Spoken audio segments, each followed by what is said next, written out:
Welcome, everyone, to the Relentless Undead. I'm your host, Robert, and today I'm going to be playing some Fallout 76.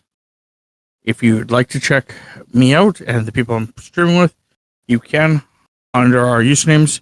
For myself, it's Relentless Undead. For Tammy, it is Tamapanda. And for Jay, it is Zeofate. We also have a community Discord, so if you guys want to check that out, it should be linked below. I might jump in real fast and do my dailies and then figure out what we're doing from there.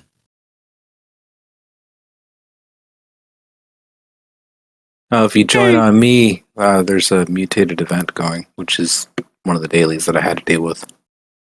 Yeah, well, I have to jump into the game first before I can do anything. Fair enough.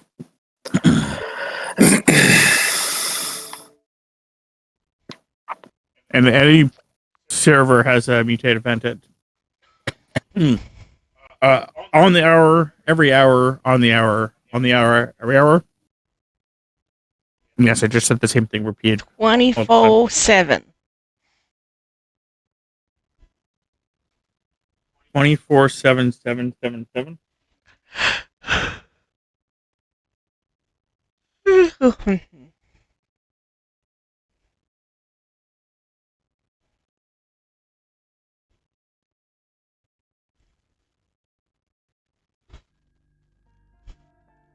It's Christmas time in the void.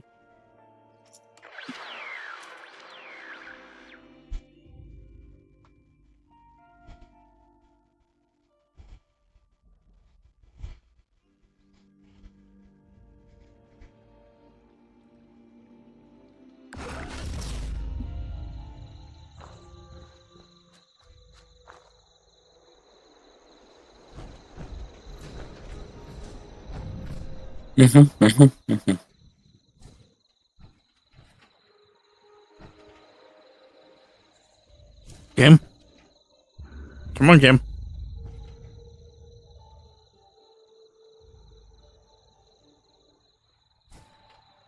Active camo? That's not bad.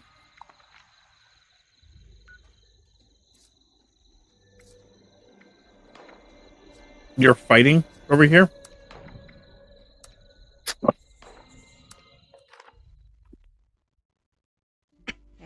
What you fighting over there? Here we're fighting mobs that explode on death. Oh. Doing campfire tales. Okay, well, I'm doing Gilded Meditation with cloaking. Nice.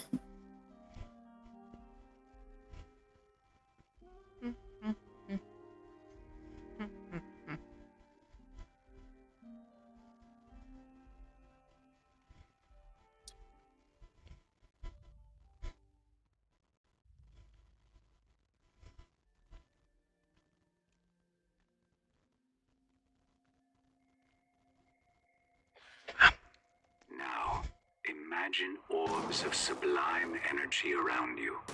Reach out and gather them. Bring them to your pillars. This is how we will attain transcendence. As you build your pillars of transcendence, you may find yourself surrounded by discordant forces that seek to hinder your spiritual enlightenment. Banish them using whatever positive affirmations you wish, and do not let them tear down your pillars. Oh, this is not the... You are strong. You can overcome this and any other negativity. Discordant forces prove to be too difficult to keep out, and your pillars of transcendence may falter. Take solace, for the holistic light shines bright when you need it the most. Bathe in its glow until you feel it reinvigorate your pillars.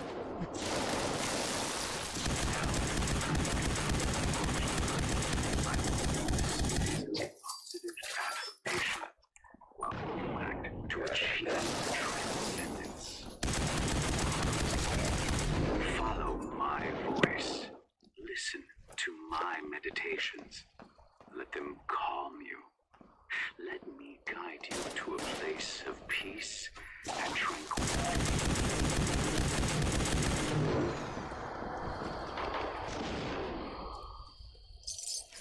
Punish any discordant forces that stand in your way. Do not let them harm you spiritually.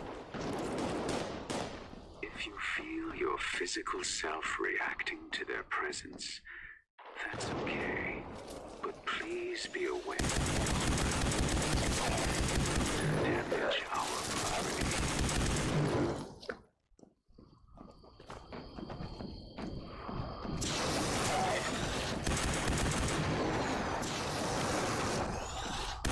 Well, I've got my 10.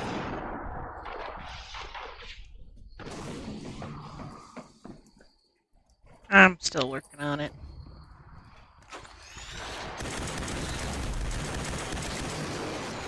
Halfway.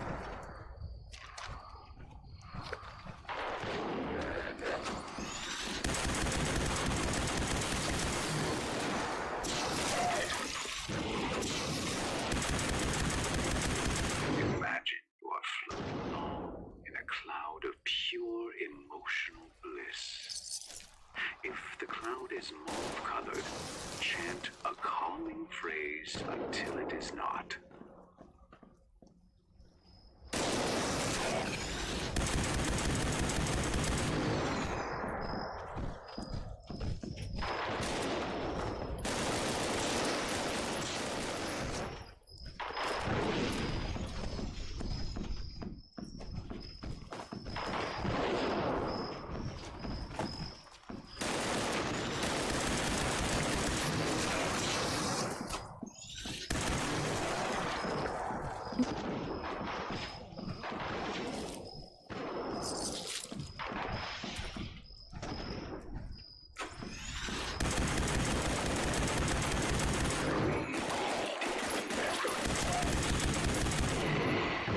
Hold it and let it out.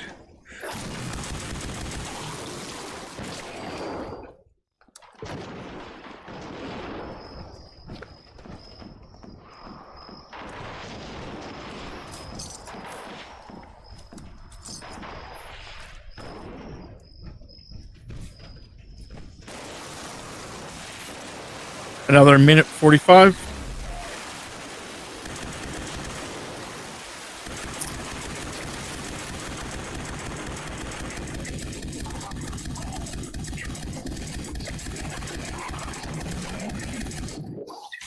It's not what I meant to do. Existence.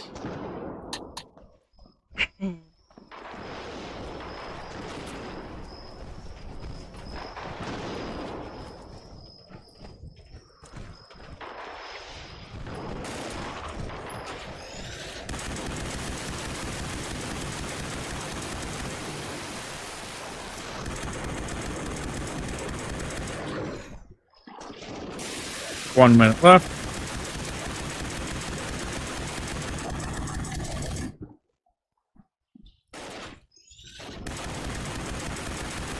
Love when things don't do what you want them to. Sorry, what? I was trying to tell the game to let me join your world, and it just kept ignoring me entirely.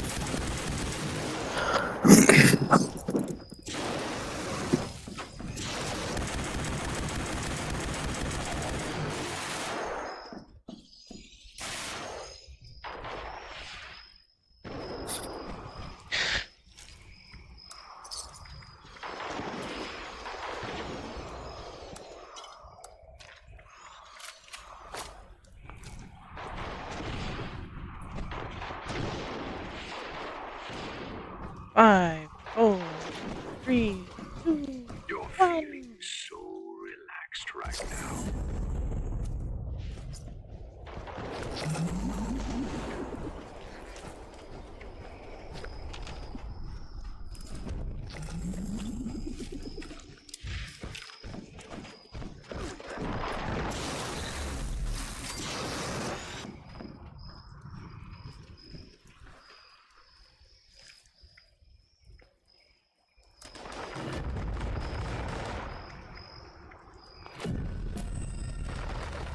But you ate a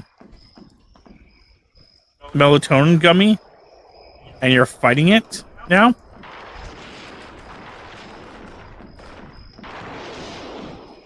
Well, why did you eat it in the first place if you're going to be fighting it?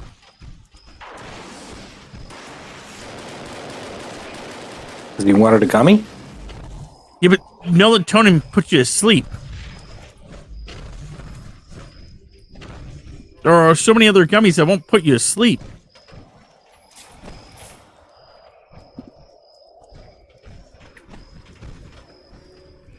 Oh, the ADHD is trying to fight it? I see.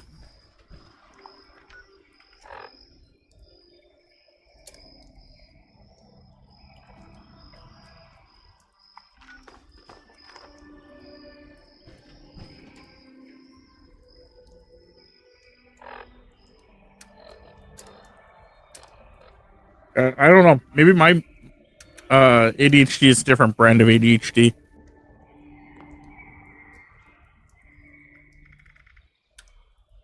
I'm in a lot more control over it than it seems like certain people are.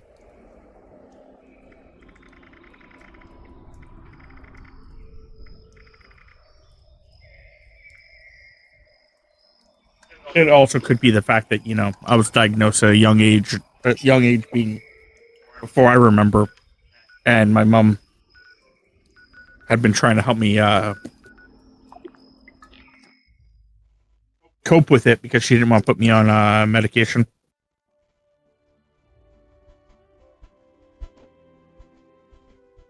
And apparently it just worked. Not for most things. Like, I know I'm having ADHD moments when I do have them, and I do still have trouble sleeping, but at the very least, you know, I'm aware of it. And I can try to fight back. With me, when I try to sleep, I don't take melatonin. I was always afraid that, you know, I do not be in control or something. I don't know. Just a weirdness, so I didn't take it. But anyway, I tell myself stories to go to sleep. That's how I help myself go to sleep. I tell myself stories. Yeah, honestly, that's the same thing I do. I just breathe in and out really deep. Timmy just goes to sleep. Yeah. She's like, the other day, she was like, oh, man, I don't know if I'm going to be able to go to sleep. I feel really restless. I'm like, okay. Before I was even comfortable, she was already out. I'm like, yeah, you're going to have such a hard time, Tammy. Yeah. Reader.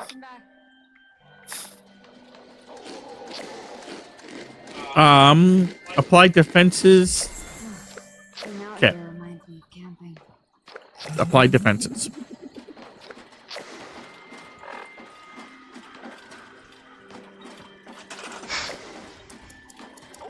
And see, the other thing is the fact that, like, if I'm actually going to sleep, I have a hard rule that I'm not supposed to touch my phone or any electronics. If I'm actually supposed to be going to sleep, I will. Again, it may be something that, like, when I was younger, my mom did it. I was allowed staying in my room. I was allowed doing whatever I want. Like when I was supposed to go to sleep, I was supposed to stay in my room, in my bed, and not play with stuff. And as long as I was doing those things, I wasn't in trouble.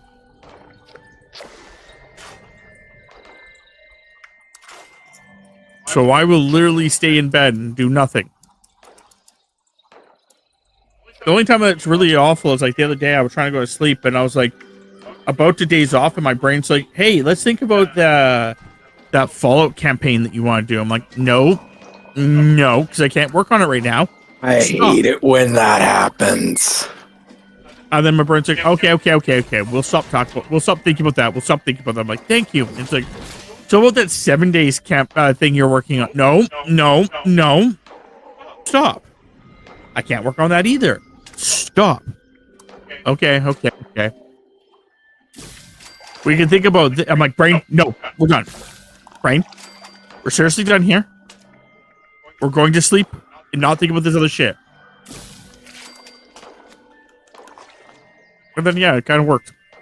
Yeah, the only electronics that are in my bedroom is my alarm clock. Oh, in my bedroom, I have a TV and I have a phone. My phone is always next to me.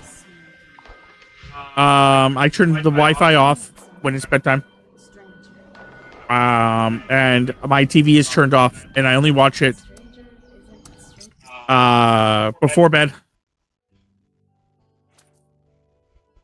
Just because the fact that I don't have a living room to watch stuff in. So theoretically, when I watch stuff, I'm sitting in my office chair, and just occasionally, a lot more often than not, I prefer to lay down when I'm watching TV. It's probably part of my ADHD where I just basically want to be moving around and flipping and flopping and, sitting in the chair. I tend to lean to my left side, which is screwing up my left shoulder. So to combat those two problems, the fact that I want to be flipping and flopping and the fact that, I was injuring my shoulder, we got a TV for the bedroom. It was like $150. It's a smart TV, so I can actually watch all of our shit in there. And like I said, once it's bedtime, it's turned off. Yeah, me, I very much would end up still watching TV when I should be asleep. Yeah, no, So I have self-control. I think it's the hugest thing. It's not so much lack of self-control to me. It's a simple factor of I just don't notice time. Yeah, well, I have alarms and all that shit for that reason.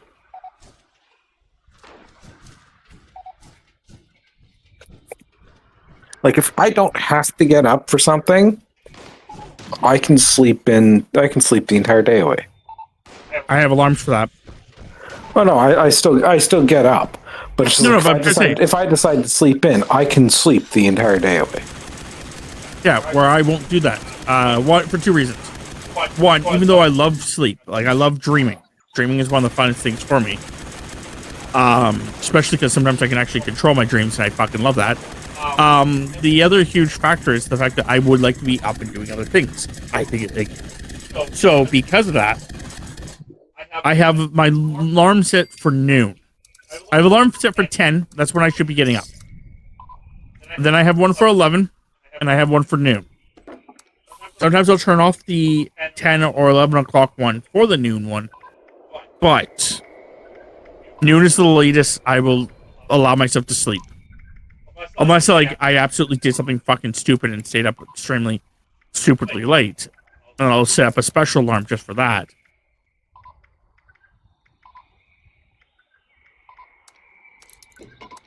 But other than that, it is noon. Is my latest. And then I get up and I actually can do stuff. Usually try eating and then streaming. Yeah, no, I for me, I get up and I immediately go to work. Because I'm one of those that if I have an appointment or like I have to go somewhere at say 2:00,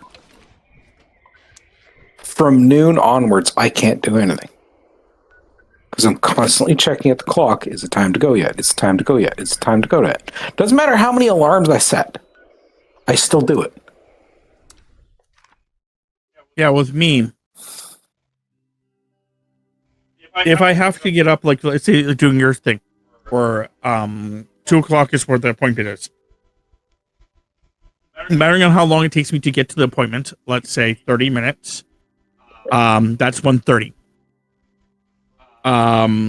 So if it takes me 30 minutes to get there, 1:30, which means I want to be out the door by about 1:15, which means I want to make sure that I'm moving my ass by 1, which means that if I get up any other time, One basically is like my huge cutoff, and I'll like do plans. Like I will like I'm one of those guys that will set up like random like no it's fine. You're not. I'm not saying you're not. Like I will like set up like a bunch of different things all in order. Or it's like this will take me roughly about like I need to have a shower before I go. So because of that, that's gonna take me half an hour to have a shower. So that means that now it's 12:30. Because it's going to take me an hour to wash my or to dry my hair, give or take. That means 11:30, which means I have to be up by 11:30 at the latest. And then I will pre-plan all that stuff up, and then and then I'll get up at 11, for example. Have a 30-minute thing, and then it basically starts because I pre-planned everything in time fragments. I'm always busy. Yeah, no, I do me and my family do the exact same thing, but it's, we should be leaving in 20 minutes, half hour. It doesn't matter to us. We'll start getting anxious and we're restless and we just like, let's go. No, I don't have to be to be examples. I don't have to be at work at 3 till 3. I'm usually sitting in the parking lot from 2:30 onwards. Yeah, no. When I used to work, I used to know how long it took me to get to work. Exactly how long it took me to get to work. I would know how long it took me to do everything I needed to do while at work before I had to go to work. And basically, I would be there, let's say 10 minutes early that I need to be, and that was it. And I would just be basically have everything already pre-planned. Where by the time I left the house, it would be, maybe 5 minutes early or something like that, but it would never be half an hour or I would never get restless about it. Like if I was always worried about skipping over the time, I would just make sure that there was an alarm to tell me that, I had 5 minutes or I get, and then I would just leave 5 minutes early or whatever. Yeah, no, the unfortunate part is we've always at our house, because of the way we're all like Sean does it the same way you do, and it drives me and my dad nuts. Because as far as we're concerned, if you're early, you're on time. If you're on time, you're late. If you're late, you're fired. Yeah, but see, I was still always early. Yeah, even the way I did. It's to the point. It's to the point that when we're doing our, it's going to take us this long to do this and everything else like this. We're also counting it for things like, but if I have a flat, I'm going to need this much time to change the flat, and we do. No, and it's not something we can shut off. And if we don't plan it like that, the amount of fucking anxiety and everything else I guess we get is just simply not fucking worth the effort. See, and that's why I don't do it the way that you're just talking about. Because the concept that thinking about the concept of what happens if I get a flat, or what happens if this happens, or what happens if this happens. Those all the variables as they are, they all become stressful because you're they're too much. If it happens, it happens. You deal with it at the time. Especially if I was like working, if I got to work, seriously, if I got to work when I used to work, and I was like, I'm sorry for being like 5 minutes late. Fucking, there was an accident here and it slowed me down. My boss was like, well, I'm gonna have to fire you. I'd be like, no, I quit. See you later. Like, if you can't accept, the once in the rare time that I'm late because of something I was not in control of, and you're gonna threaten me with firing, then you're a piece of shit, and I don't want to work for you anymore. Because I completely understand and agree with you. Like 100% agree with you and understand. The unfortunate part is it's just the way we are. We get more anxiety by not taking that shit into account. And it drives us more up the wall by not taking that shit into account than going, the likelihood of us not dealing with this is so low that there's no point in it. No, we have to take it into account. Otherwise, it just stresses us the fuck out. And then we end up showing up an hour early because we were stressed the fuck out and we just want this shit over and done with. Yeah, see, that's the reason I don't stress about it is because of that exact reason. Oh, for fuck's sake, game. But no, like I've gone on many trips before. And my whole concept is the fact that, oh, cool. Thanks, Tim. Yep, I guess I'm going to be sitting here for a bit. Ooh. Anyway, it's just the fact that you can't, like, account for things that you can't account for. Like, when fucking Tammy's Jeep broke.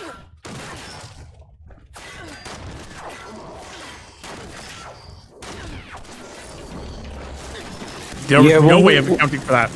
When we go on a trip, like you got your clothes and everything else like this needed for the trips, yeah, that's fine.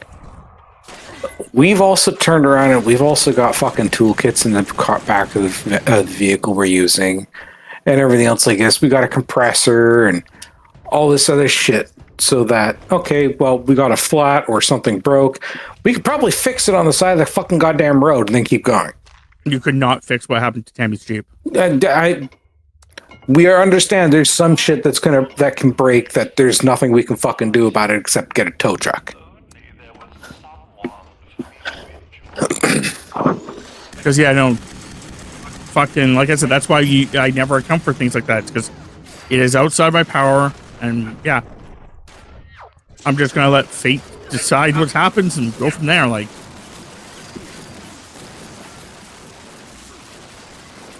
but yeah, no, like with Tammy's Jeep, fucking, I had put oil. This is something I've said before, but I'll say it again. I put oil in it at the beginning of the month to full. Everything was fine. We went to her parents, came back, and as we were coming back, it had ran itself completely out of oil without our knowledge and had used the engine.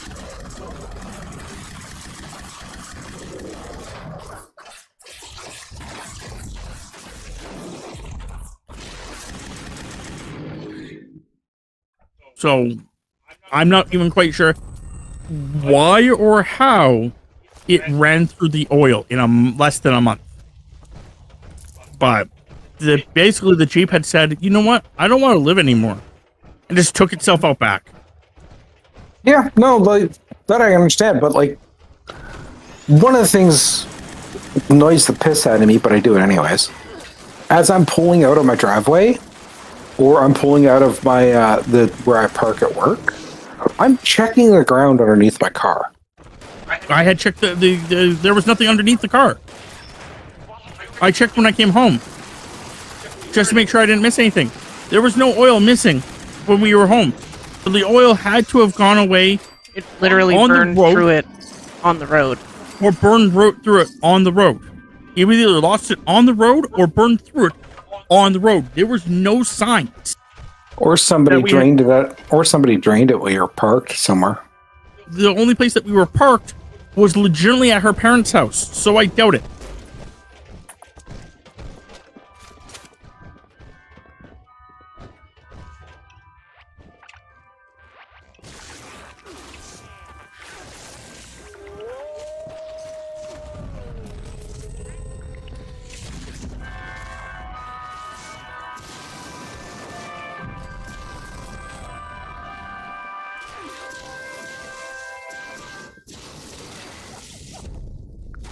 Like, mind you, I should have checked it before we left her parents' house, but the thought process in my head was I just filled it up at the beginning of the month.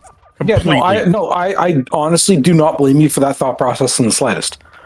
You filling it up in the beginning of them. I should actually probably check the oil on my car. It's been a month or so. I should probably check it again, but yeah, I was going to say Tammy's probably should check hers or something. But no, like I understand your entire thought process on that, and it's reasonable to me. So like I said, I always just go with the concept that because of stuff like that, it's like there's like, and then like not even just that, but like fucking because we called her parents. Her parents were like, "Oh yeah, we have a friend that lives nearby. They'll come out and check." I'm like, "Okay." And I explained to this man, not once, not twice, but 4 to 5 fucking times, that of what happened and what I think it is. And they went with everything fucking else until they got to the end and they're like, yeah, you're probably right. I'm like, you've wasted hours of my life.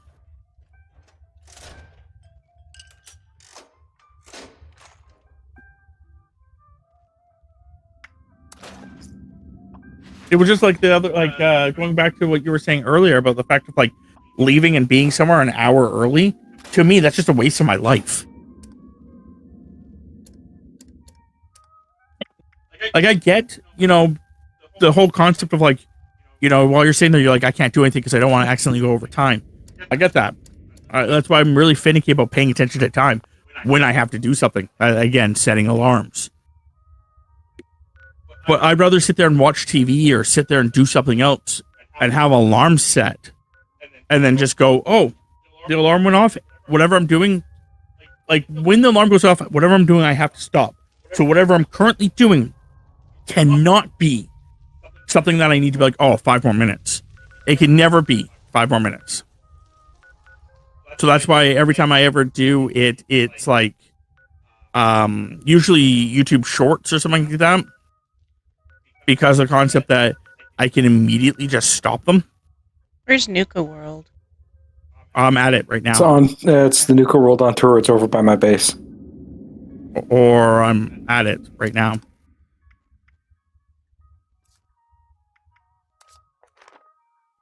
Snap a picture. Yes. The Tunnel of Love, Thames, it's just outside of the Tunnel of Love. That's why when the Tunnel of Love thing came up, I was like, oh, thank fucking God I don't have to teleport. Like travel, like pay money. I could just go take a event. camera photo. Camera photo. Camera photo. Okay.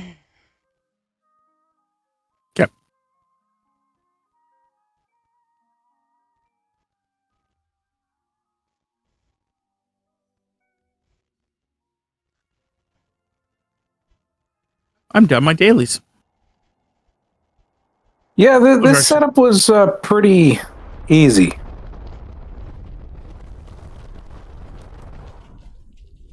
Yeah, I don't know if it's just they've actually been listening to certain people, like if people have been complaining like I have, or if it's just I've just been getting lucky the last couple times, but it feels like they really have been switching up the dailies to being stuff that's a little bit more reasonable. Oh, hell no. Last night I got do an event in Cranberry Bog. Guess what location never spawned an event? You can actually force events to spawn in there.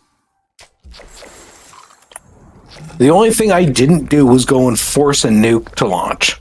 No, that's because I just wasn't interested in doing it. Which one's Cranberry Bog?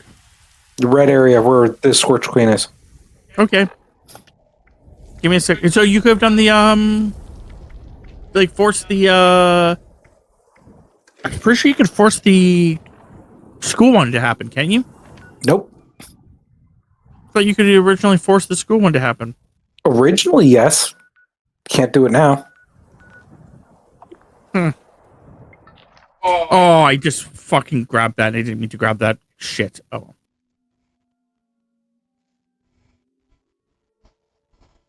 Yeah, there's an event in Cranberry Bog right now. Yeah, no, but that doesn't help me when it was last night that I needed it. I know, but I'm just telling you. Like, but like none of the surface to airs, none of the line in the sands, none of the monster mashes or any other shit like this. Not a single goddamn event popped in the Cranberry Bog in the hour I was playing. Oh, maybe it's just because it was that only an hour. I just have to do Scorched. Gotta kill some Scorched. North of our base. Yep. Yeah, no, I accidentally oopsie and spent 15 tickets. 15 tickets that I want to spend. I accidentally bought a door? A icon. Eh. I don't give a fuck about icons. Oh well. Dino DNA. So I think the only thing I want next to make sure I'm happy. Yeah, I think the only thing next I want to make sure I'm happy is get to 80 rank 81. Another 10 more levels. To get the 'Cause key. I want the the Bombard cat. Bombay cat. Fuck. I want the Bombay cat.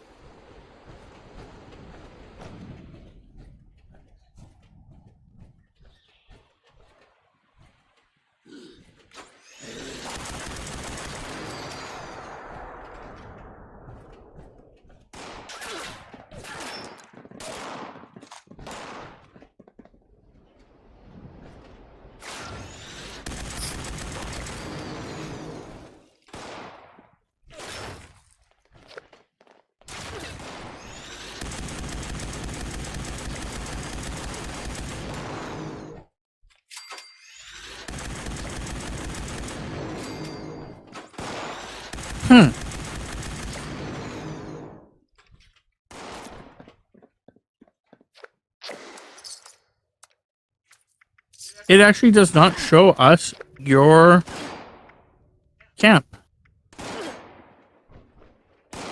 Oh, fuck. I think somebody had their camp there when I spawned in and it didn't spawn it. That's fine. I'm just, you were bringing up your camp and I was just Yeah, trying to find the other guy's camp. it's so rare that my camp doesn't spawn in that it's always my tent that seems to have the issue, so I just keep blanking past the damn thing. I will redeploy my camp I'm not too worried. once I'm finished fast traveling. I was just going to the other guy's camp because I need to make it a habit going to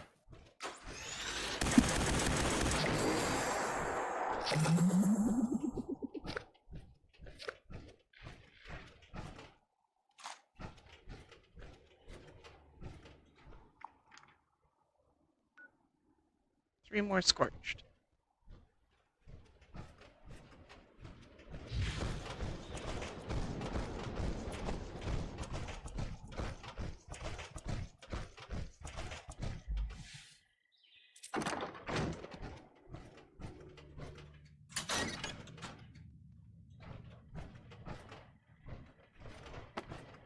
Are you aware that you're not streaming?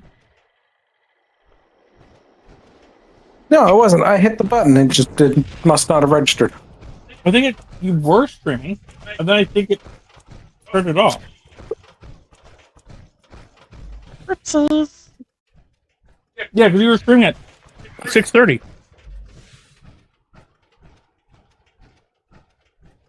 Because I actually see the message that popped up when you pressed it. That's strange then. Gonna be annoying as shit. Oh, then legitimately nothing I can fucking do about it now. Yeah, I just looked over and realized that you weren't streaming, so I was like, Thank you for bringing that up. did he stop for any particular reason, or?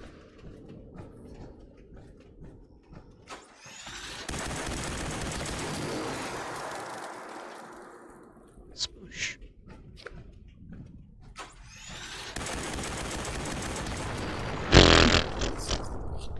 A little bit of overkill there, but okay.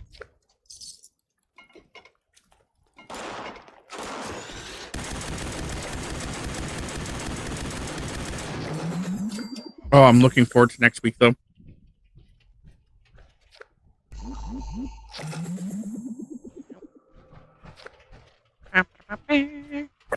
Should be the first session of Fallout. Yeah, that's what I'm looking forward to, yes. Honestly, I've been On kind of Monday. looking more forward to it and have been getting annoyed because of all the teaser material you've been putting on Discord. And I'm going like, I'm reading through it and I'm going like, I want to play it now. Yeah, I had to remove the factions because I fucked up on them. I put some factions in a little too early.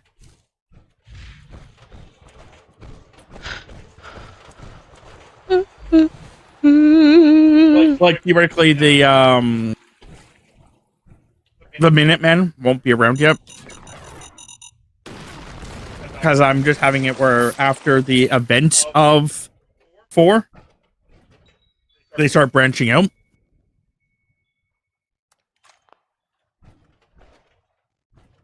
Same with I'm pretty sure the Minutemen have been around for. According to everything I've read on the Wikipedia, they haven't. But maybe that's just me not finding the right shit, or that they changed something or something. Because every time I look up the Minutemen, it defaults it to the Commonwealth Minutemen, and then states that they are the Commonwealth. Yeah. But you guys aren't in the Commonwealth. Like, realistically, you can make up whatever the fuck factions you want. Yeah, but I'm trying to be realistic about it. Yeah, no, I completely understand. So I'm just waiting because I have no idea where we're based at all. Yes. So, realistically speaking, if we're not based in any of the locations that have already had storylines in them, Which are not. then you have every group has had their own factions, like the Powder Gangers, the Kings, NCR. No, I guess the NCR has been a repeat in a couple of different ones. Yeah, but the idea behind it is the concept of the thing is that what year you guys are in is what makes the difference.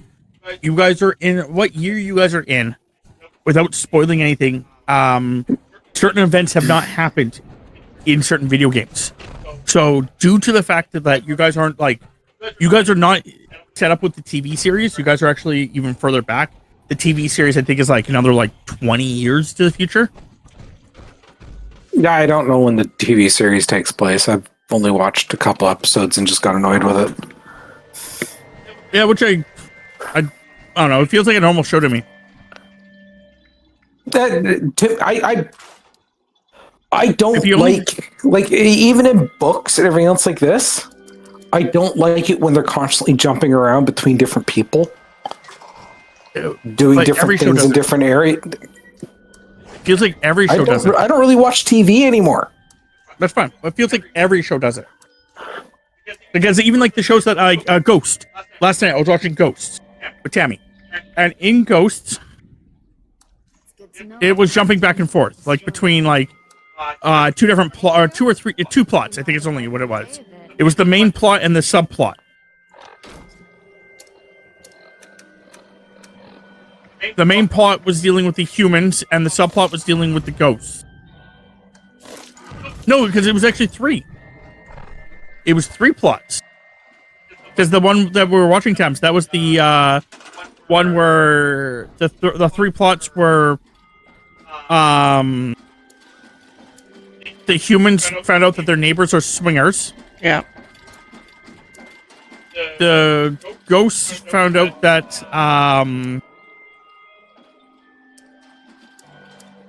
what's his face? Orphan? Thor's son had a son. And they were dealing with that. And then the other plot was that Hattie had a monopoly on money.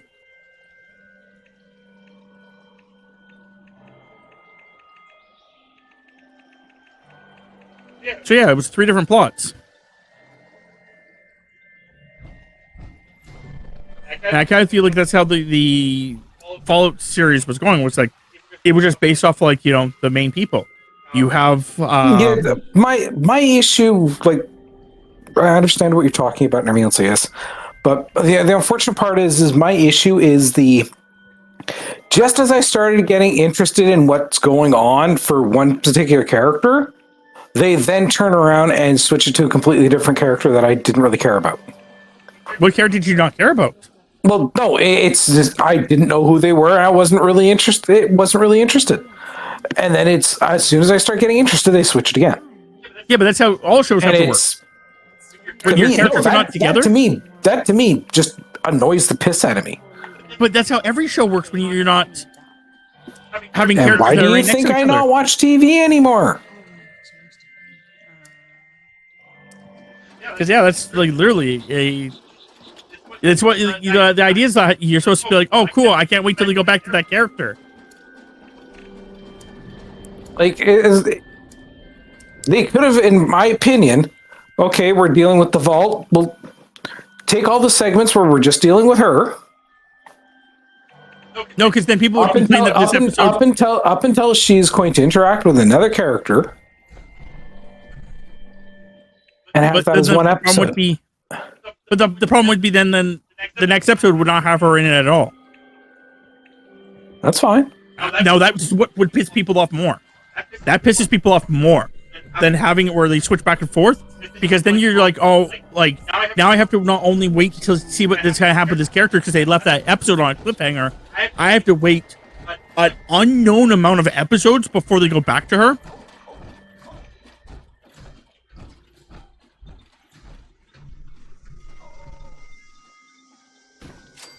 I think that would drive you more mad.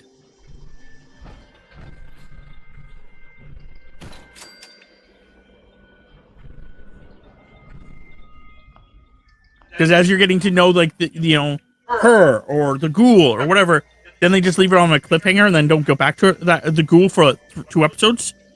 You'd be fucking pissed.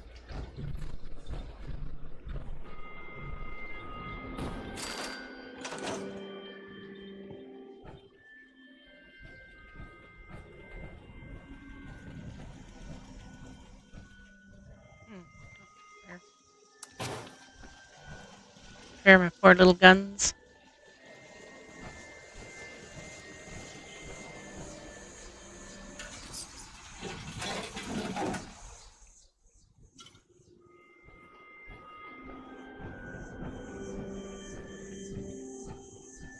They do. I find they do the same thing with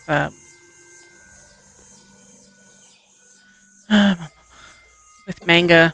So I'm reading this one, and I'm like really interested in it, and I'm like, oh, I really like that when it's this part of it, and then I'm like, get to one point, and then it changes to something else, like a different subplot that's happening. I'm like, Yeah, no, I can completely understand that. Like, but people, the shows that are kind of turn around, they can do whatever format they feel is the best, which I can understand Rob's point very, very easily. That's why I didn't argue it, but it's, to me, it makes it so that stuff like the Fallout series was just simply unwatchable because they kept flipping it over too randomly, and it just. It wasn't really. I don't know. I didn't feel like it was that random. It's different tastes. But neither of us are wrong. It's just the different tastes. But it is just the 4 main characters and then the one sub character. and it's mostly just so that way they're keeping in continuity with the timeline, because you can't watch all 4 people doing the same thing at the same time. You have to take turns, unfortunately.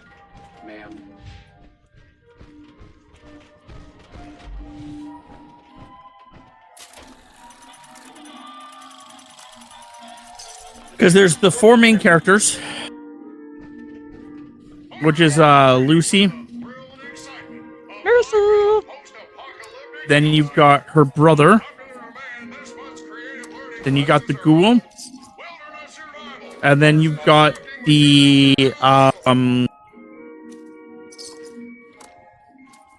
Brotherhood guy.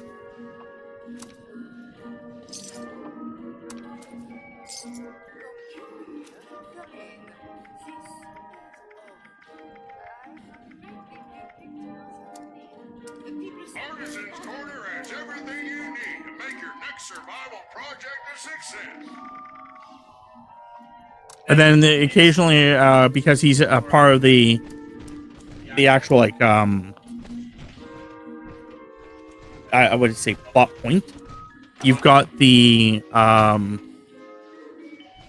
scientist.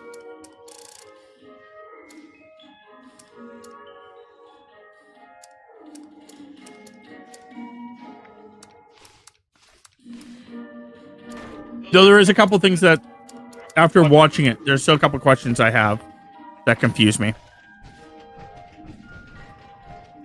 I'm hoping season 2 clarifies them, but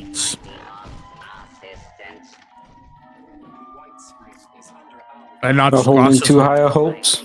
I'm just hoping that they actually clarify and not just gloss over it.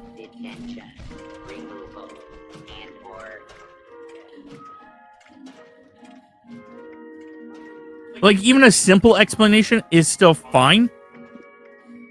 I'll accept a stupid-ass simple explanation over no explanation at all. Or even just a little hint of a cliffhanger that tells you that, no, we haven't forgot about this. It's going to be relevant, just not yet. No, because it's already in the part that it's irrelevant. No. The characters are already, I'm pretty sure, dead. But the concept is that I'm going to say stuff that's theoretically classified as a spoiler. Without trying to get into too spoilery. So keep that in mind when I'm progressing with the words I'm saying. There is a character in it that is indicated that she is from, or I guess I should have said, but whatever, is from the old world. So how did they survive over 200 years?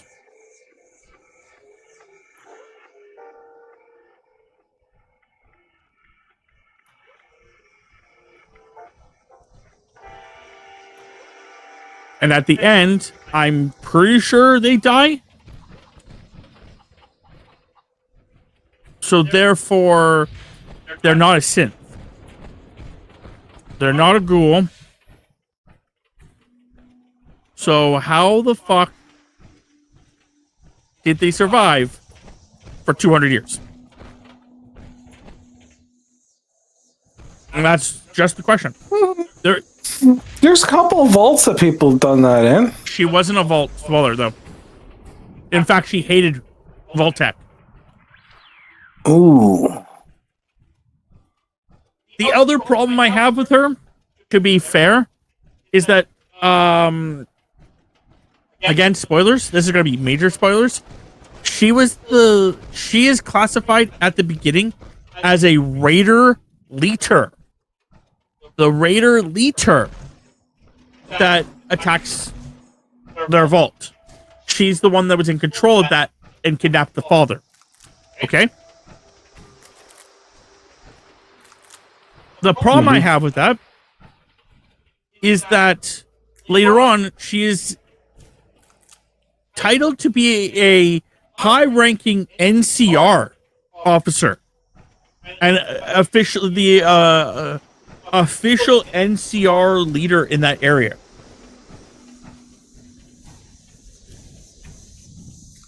So was she just using the Raiders? Is she just so pissed off at the events that have happened in her life that she is willing to just say fuck it and use Raiders? Which is kind of what NCR doesn't do? Or is the show trying to make it where they're trying to indicate that the NCR isn't the good guys, but not the bad guys either? Like how Chris keeps saying that New Vegas was supposed to be. Where no one was supposed to be the good guy and no one was supposed to be the bad guy. Though, obviously, Caesar's Legion was the fucking bad guy. Yes, I fully agree with that. Anybody who says Caesar Legion was in the right needs to be shot. Just like the Enclave. The Enclave are the bad guys, too. The Enclave are complete and utter assholes that need to be wiped out. Also, the Institute. They're pretty much bad guys, too.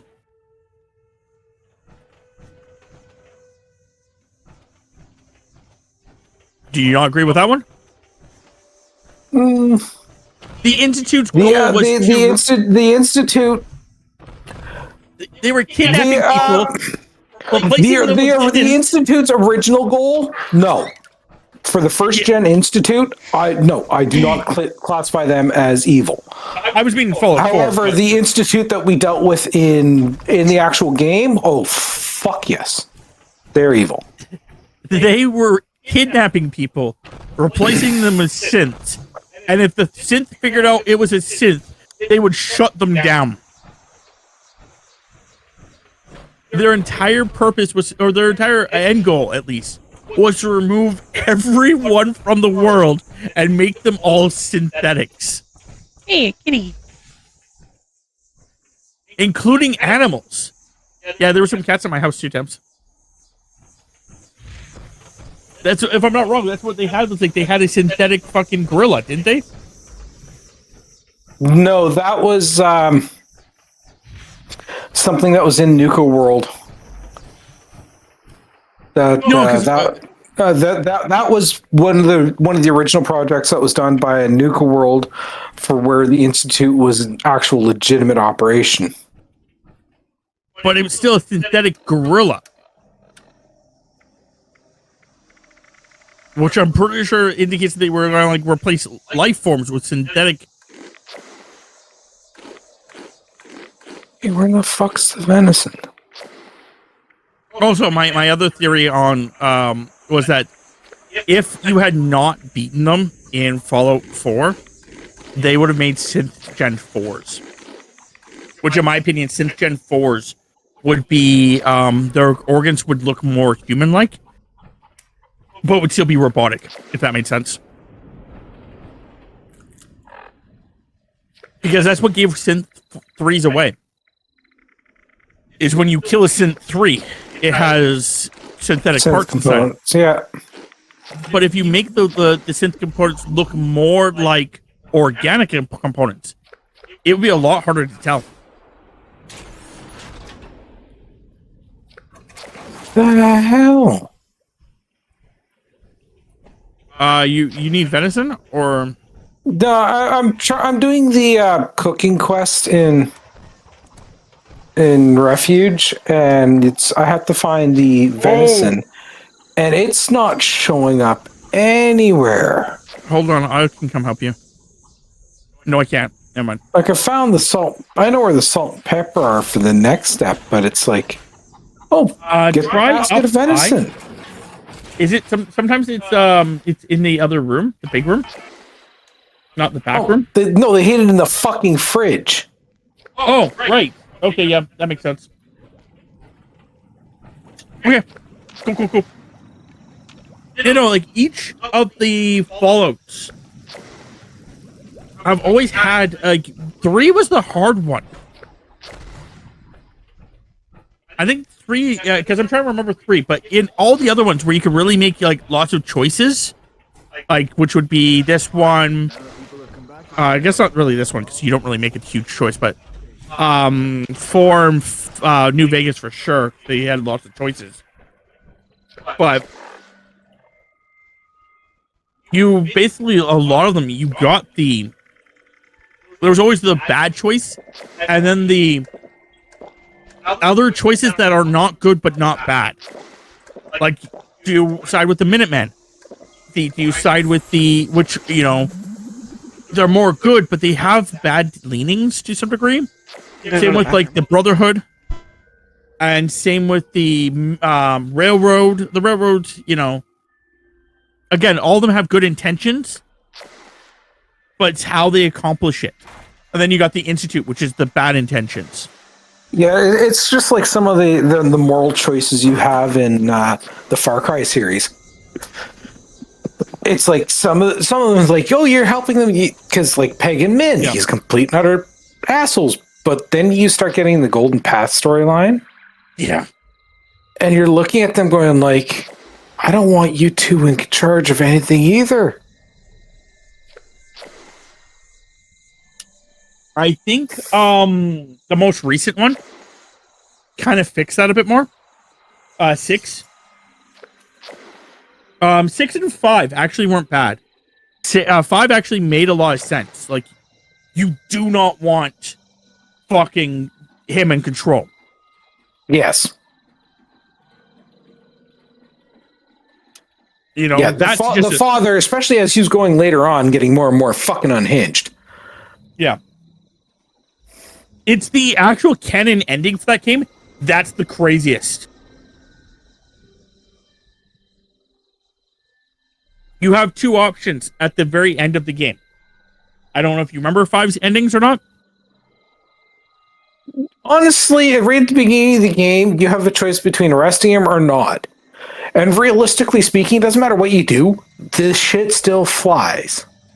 I think if The you nukes don't arrest him, the game ends. It's one of those special endings. The game ends if you don't arrest him, but it's still the nukes end up flying. No, that's the ending. That's the ending. That's the actual official, like the two choices at the very, very end of the game. At the very beginning of the game, you have the two choices of to either arrest him, and that's your helicopter gets shot down, or you just leave. And if you just leave, that's like one of the special endings, kind of like how in 4, the special ending was if you just stayed at the table and didn't move, he comes back, he gives you the item that you wanted, and you just leave. Yeah, he takes Just you to like Lakshmana, which you find out is your little sister. Just like in the 6th game, you have a choice to either after you get off the first island, you could just leave. You just take a boat and leave. Yep, I've done that. Yeah. That's the first thing I do, simply because then I can go back to the previous save and, well, then continue on with the game. Saves. Yeah. With that one, you definitely have to do it because there's an achievement for it. But in 5, the very ending, you have a choice to either release him or bring him to the station. Again, it's the same concept, but it's a different option. That one, the bombs drop either way, but if you release him, that's the canon ending.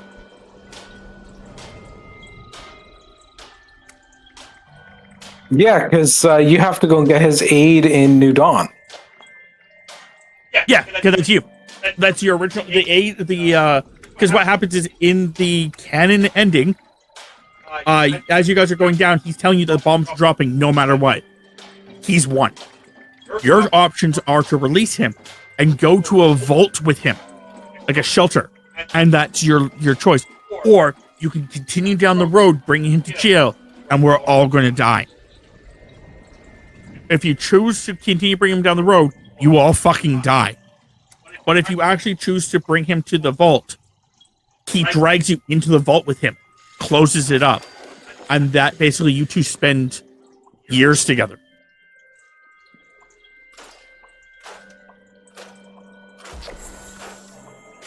I did not know an event happened. I'm jumping in right now. Yeah, One Violent Night. Yeah, I didn't see it pop up. This one's going to be a pain in the ass to do. But no, fucking 6. 6 ending is basically the concept that you win. It doesn't go the way you want it to, but you win.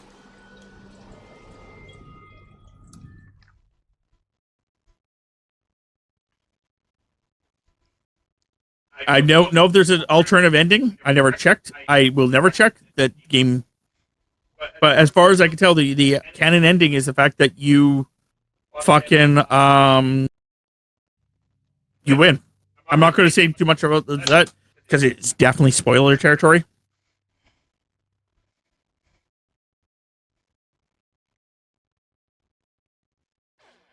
This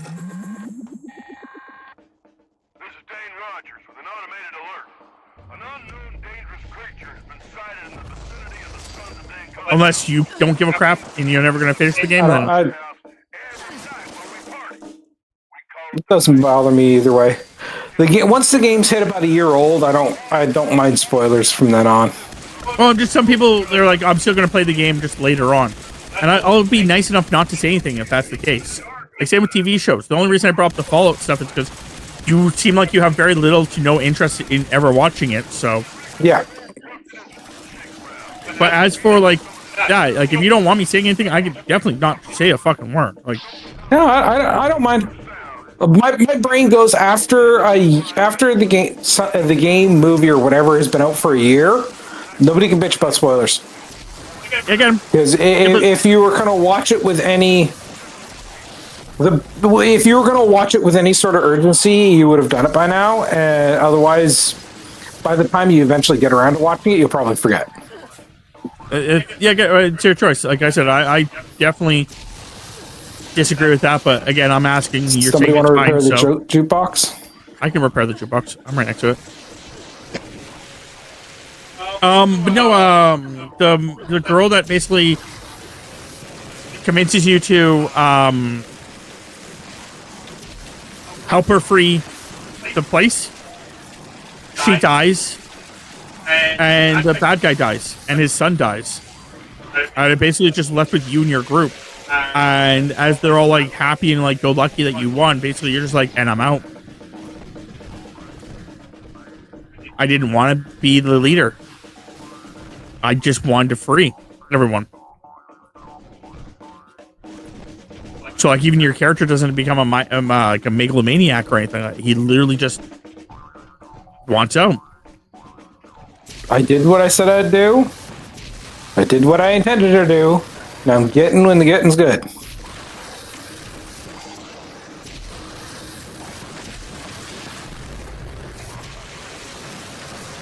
But yeah, so it's yeah.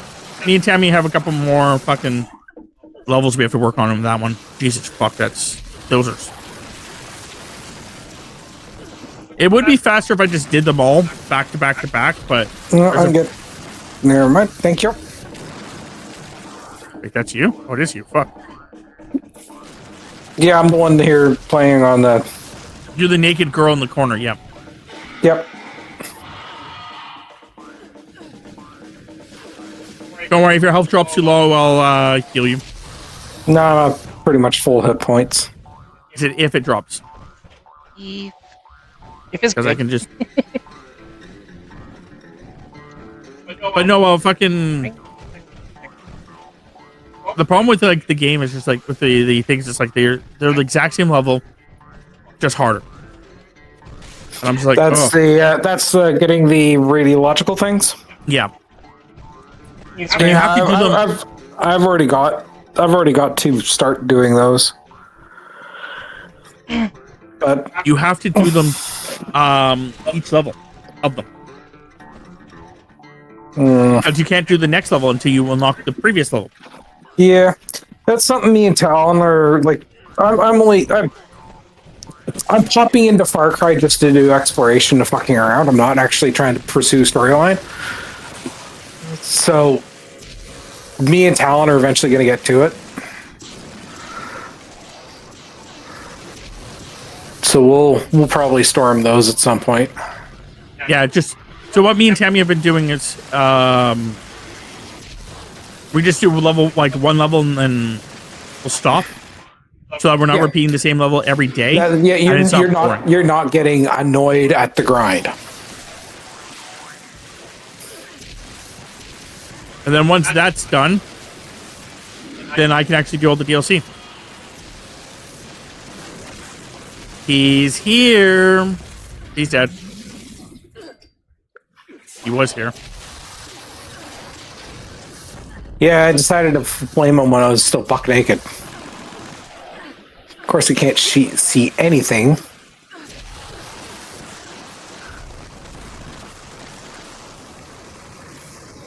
But no, oh, and then Assassin's Creed got delayed again. I've never cared for that series at all. It's never been one that caught my interest, even in the word go, and it's just this okay, kind of like The Legend of Zelda. I've played the types of games and everything like this, but just that specific series just never managed to capture my attention. I don't know why, but it's just yeah, okay. I got other stuff I'd rather play.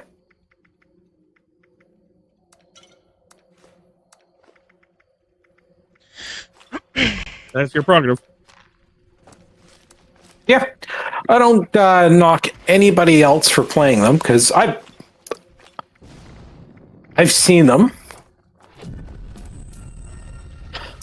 People enjoy them, which is all well and good. So let them.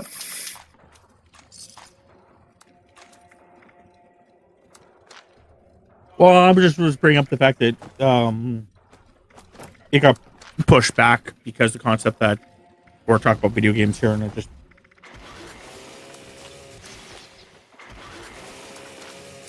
Yeah.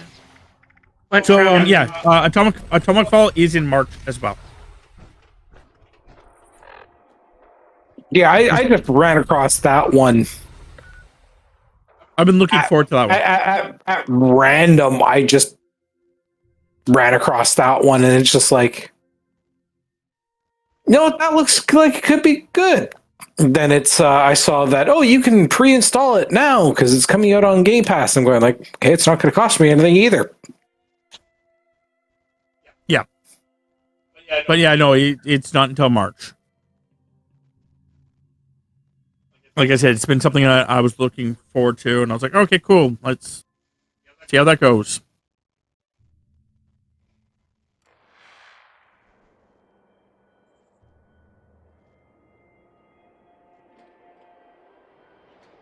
And then I started playing the Star Wars Boba Fett, or Bounty Hunter, sorry. How you enjoying that one? Not. I'm not enjoying it. It's not the same as the other games. So it's one of those where you thought it was going to be good, but it's not quite what you thought it was going to be. The problem with it is to do bounties, because that's kind of what you're supposed to be doing. Like it's an achievement and it's a core. It's not core. It is a mechanic of the game. To do a bounty, people are shooting at you. Have to switch to one of your weapons, which is your helmet. You have to then scan everybody there. When you finally find someone who has a bounty on them, which there's only a select number of people that have bounties on them in each level, you have to then press the right trigger. It then marks it as you're going to be collecting their bounty. Then you have to either take them in alive or kill them. If you take them in alive, you have to kill pretty much everyone else or quickly lasso them, which is another weapon. And then you have to basically quickly run up to them and press X. If you're just going to kill them, you just have to kill them. But you cannot kill them until you scan their bounty. It doesn't count. That sounds stupidly cumbersome. So you have to do that while other people are still shooting at you, and you don't know if any of them are actually in it. I'm gonna have to look to see if there's a guide somewhere that says if they're always the exact same people in the exact same areas every single time, and if they are the exact same people in the exact same area every single time, then what I may do is just run and gun the entire fucking game, and then on my free time go for all the bounties. Because it does have chapter select, so at least that's something. Yeah, no, that sounds short-sighted in the implementation. Like, it would be one thing because it's a helmet. Why do you need to select the helmet to do it? It should be doing it automatic. Then it highlights a bounty. Then you have the choice of kill or capture or kill. Yeah, but the problem is that they want you to actually interact with it because they want you to be the one that goes, oh yeah, I found a bounty, I'm gonna go and confirm it. And it's no, to me that's one of those things where if you're going to do that sort of mechanic, have an option of either A, shutting it off, as in forcing that mechanic to be a higher difficulty, or B, having an upgrade or something like that you can choose to apply that will. Well, I'm only in level 2, and that's the other thing is there's chapters. I'm only in I'm still in chapter 1, but I'm part 3 of chapter 1. So I don't know how many chapters there are. I know how many chapters there are. There are 6. I don't know how many parts there are in each of them. What are you looking for, Temps? Purified water. Okay. Yeah, there's purified water there. There's some in there, and there's some over here. There's also a shit ton at my base if you need it. I just need one more. Oh, my well is actually dry. Yeah, you She already needs taken it out of my well. one more thing. Hey, Chubby. Craft throwable weapons. Oh, what other... There's a lot of TV shows that are coming out that I'm looking forward to.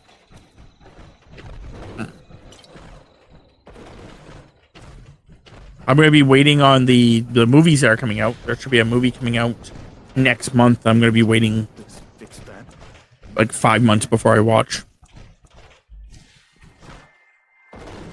Well, the only okay, admittedly, I haven't exactly been paying attention to movies, but about the only movie that I'm aware of coming up soon is the John Wick, the John Wick spinoff. There's a TV series. Ballerina, I think it is. I don't know. I know there's a TV series spinoff. Oh, I didn't know that. That might be something I'll watch. It's called 'Cause Continental. The Wick series managed to capture my attention, something decent. But then again, honestly, most of Reeves' movies have been really ones I've watched. I think the only one I haven't seen is the latest Bill and Ted's, and that's just because I've never been able to get around to watching it. I want to watch the first one before I watch the first ones before I watch the second one or the other one, the new one. There we go. Words. How many are there? There's 3, right? There's tree. Yeah, I want to watch the first 2 before I watch the third one. I own the third one. I'm pretty sure we own all of them. Yes. As for John Wick, I haven't watched chapter 4. I don't even know what the fuck they're on, but I haven't watched chapter 4 yet. I own it, just haven't watched it. I felt like they were getting One was dog. 2 was where there would be 4. My brain was trying to tell me there's only 3 Wick. No, there's 4. My biggest problem was just the fact that to some degree it really feels like the Wicks are getting too similar. Like, I want to like them, but sometimes they just feel too similar. And also, I think it was like number 3. I think it was number 3 that I fucking hated.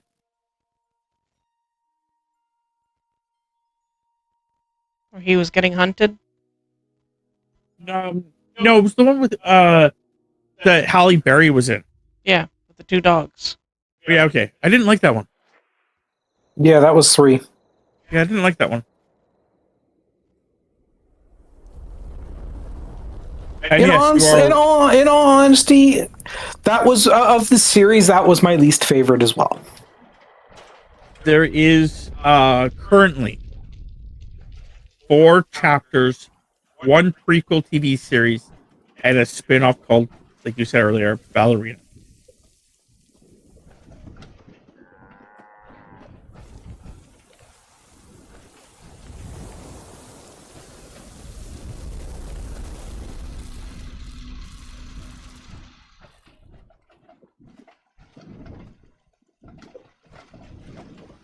Yeah, no, the 3 was.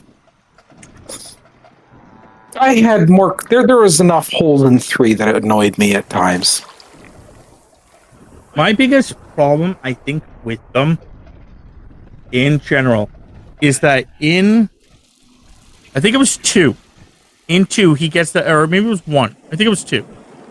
He gets that other dog, right? That's that the end dog of 1. And it's in number 2 that he has the dog. he doesn't use the dog in combat. He literally tells the dog to like someone to protect the dog. Yeah, that's because the dog hasn't been trained for any of that, which is understandable. But the problem is that in my head, it was like, I don't want this dog to get into the line of fire because that's just me carelessly putting a dog into the line of fire. But it's like, now that's like whole thing about dogs was in like 3. That's like 3 was like this huge thing about dogs again. It's like, can you stop with the dogs? Like, I get that the whole movie based off the concept that you killed my fucking dog. But the second one was not about you killed my fucking dog. Why is the third one gotta be about her and her fucking dogs? Path to enlightenment. Yeah, I think they're just trying to show why they were working together, some common point of interest or understanding. But yeah, no, I agree. But no, that wasn't the thing. His thing wasn't dogs, though. The only reason he gave a fuck about that original dog was because the concept that his wife bought him that as a gift for her passing, so that he wouldn't be alone. And he even says that the only thing that he had of his wife, the only thing keeping him from not being alone, they took from him.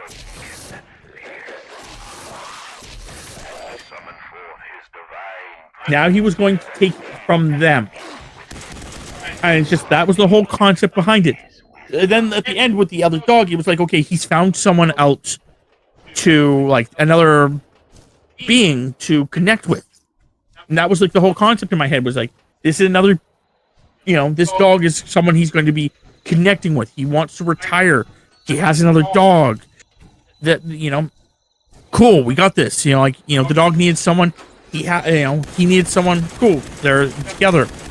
He's keeping the dog safe because he doesn't want the dog to die while he's doing the fucking most dangerous shit in the world, But then, the whole thing with her, it's just like, yeah. I think somebody down the line really has a hard-on for, like really likes dogs in that fucking company and really wants to focus on dogs.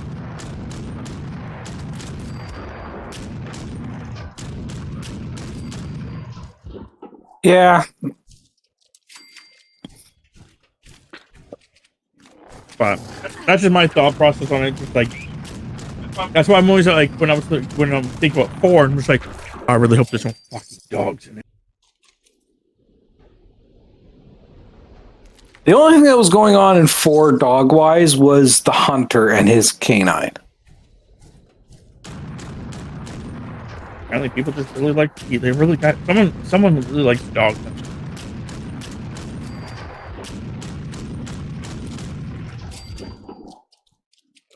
I'm pretty sure that's all, is that the one with the blind? Is 4 the one with the blind guy? Yes. Yeah, that I know about. And that was, again, dealing with family makes sense. Having the movies dealing with, like, where someone is trying to fuck over someone's family, kind of like how, like, the dog or the cat opened that door. Just to let you guys know, I didn't open up the door. The cat did. Anyway, that's kind of like in like Fast and Furious. How Fast and Furious went from I gotta make money. Don't tell me what the fuck to do. I need to make money to family.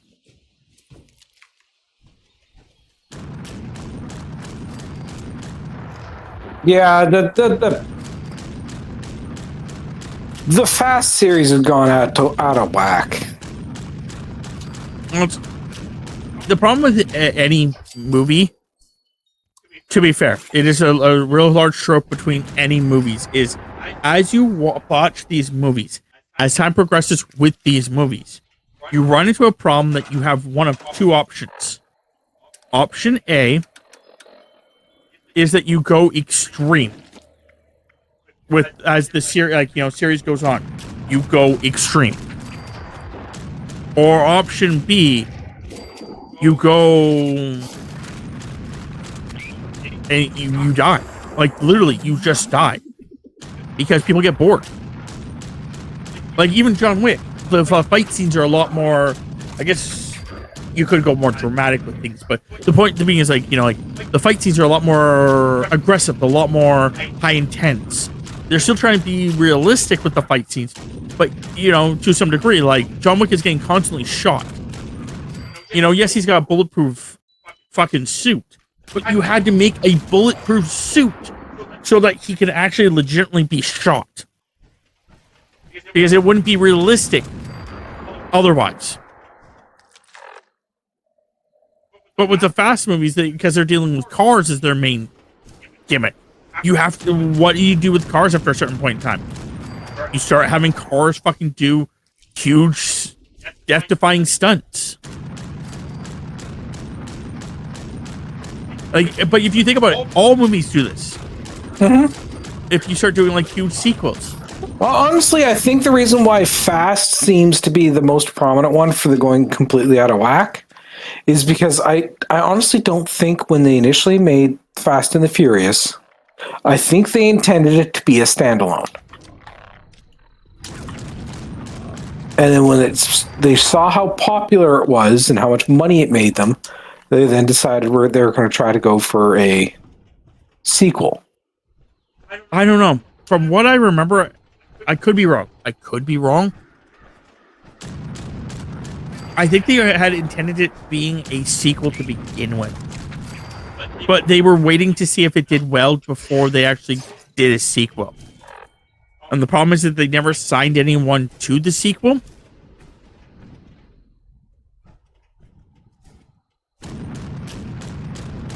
Fuck is it asking me to work with here?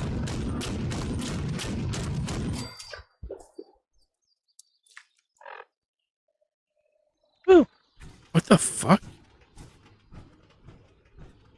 Because that was one of the problems, is that up to that point, I could be wrong, but up to that point, I don't think Vin Diesel had ever done a sequel.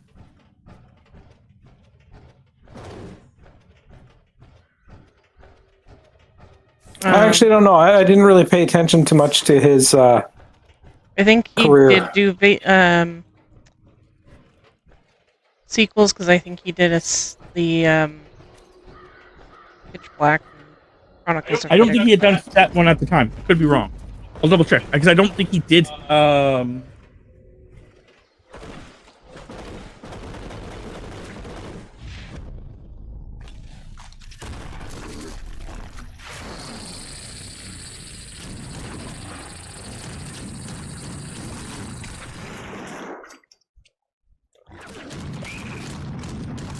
Oh, you did Path of Enlightenment. Oh. That's not what I thought it was. Oh, well. For some reason, I thought the one you guys are doing, my brain had thought about the one that we did, or the meditation one for the ghouls. Oh, guided meditation. Yeah, guided meditation. It's fine. I soloed it, so Yeah, that one's not hard. I know. Just, I'm always concerned about not being able to collect enough myself. So.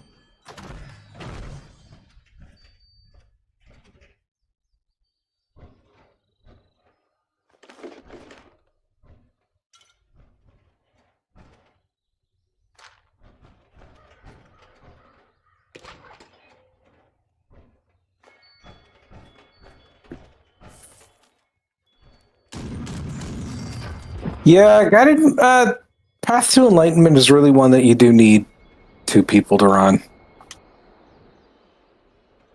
No, I've never been able to pull it off solo. Oh, she just did. GG. So yes, up to that point, he had never done a sequel attempt. Okay. To be fair, when movies come out for me is Yeah, no. He did a movie, his first movie. Oh, actor. Hold on, maybe I'm wrong.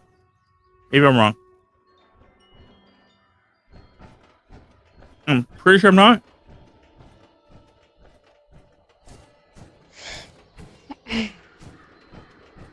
Yeah, no, I'm right.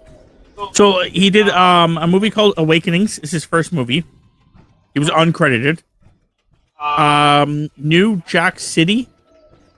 He was also uncredited for. His first movie after that was a short movie, which is called Multifacial. And then afterwards, he was in Strays, Saving Private Ryan, The Iron Giant, Boiler Room, Pitch Black, The Fast and the Furious, Knockaround Guys, The Iron Triple X. Giant. Yep, Yeah. was the voice of the Iron Giant. I didn't realize that was his voice, but as soon as you said it, in my brain going, who did he be? I bet he was the giant. Superman. A Man Apart. Then he did the Chronicles of Riddick.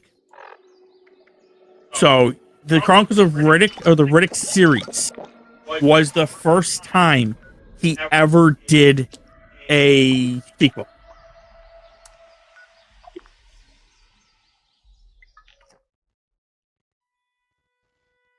I don't know when Fast and Furious Tokyo Drift came around. I will look into that because that's actually important information.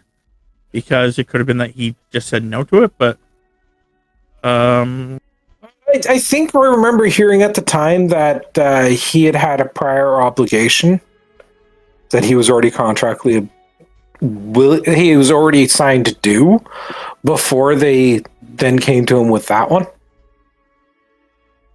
Too Fast, Too Furious was in 2003. Yeah, no, he maybe he was doing a Man Apart, but if not, it was or maybe he was doing the Chronicles of Riddick. But yes, when that movie came out, he had never, when Too Fast, Too Furious came out, he had never done a sequel before that point. And then Too Fast, Too Furious came out, and he didn't do that one. He said no to it. And then when they were like, okay, we're going to do a third movie, and they were trying to get Paul Walker to join it for the third movie, Paul Walker said no. And then the funny part is the fact that Vin Diesel said yes to it. And then afterwards, they joined every other movie after that.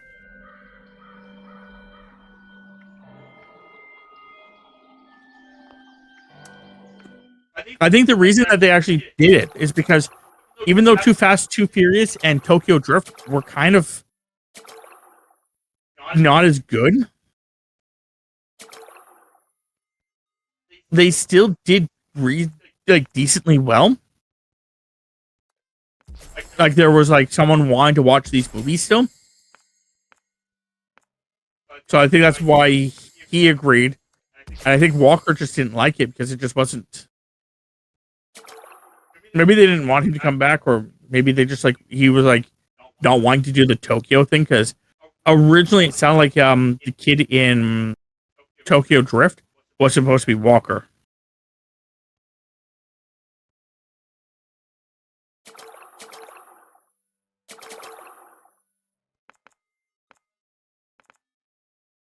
But I think the best thing about Tokyo Drift is that you got Han from it.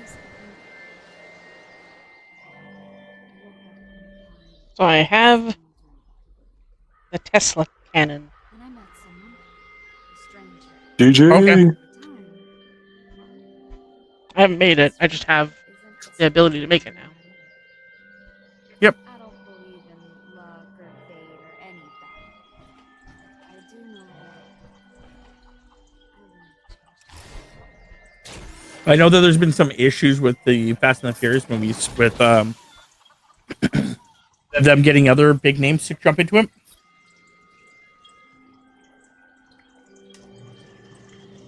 Like for example, because they've gotten like the Rock in it and stuff. Yeah.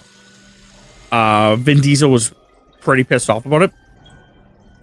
Not because they had the Rock in it, but from what I understand, it was more of the concept that the Rock came into it believing it was his movie.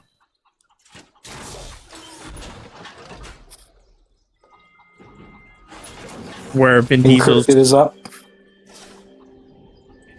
argument is it's not your movie. Like, we've been running it since day one. Like, I understand you're a big name, but at the exact same time. What perk are you sharing that's a tier 4? Oh, bodyguard. I had to change up my shit to actually get it to work, but bodyguard. Okay. The reason I picked it is because while you're in a team, your teammates give you a DR. If you're hearing this, that means I left unfinished business for you. That don't sit well with me. Gain 12 Initiated the recall energy process resistance, for a rogue assault. or 12 to resistance to damage and energy This thing's got a shield so for strong, each hardly teammate, anything will dent it. including you. But I have just the solution for that. There are To a max of 3 neurons 36. around the area. Starting one of these up makes you a conduit. Long story short, it means you're full of juice. Juice that pumps from you right into that robot shield. You'll need all 3 active to down it. Good luck. Hope you fare better than I did.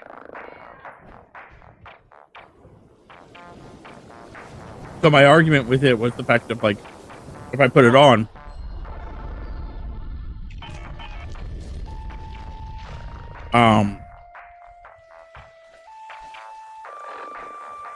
everyone would just be more protected.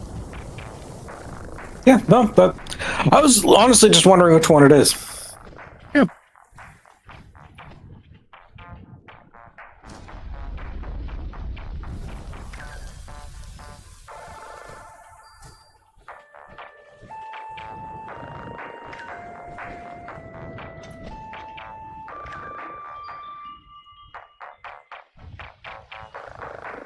Oh, I was so close.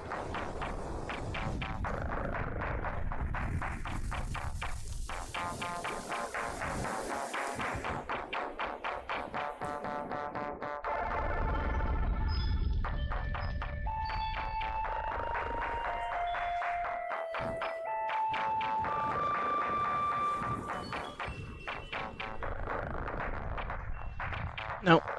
They're even more off.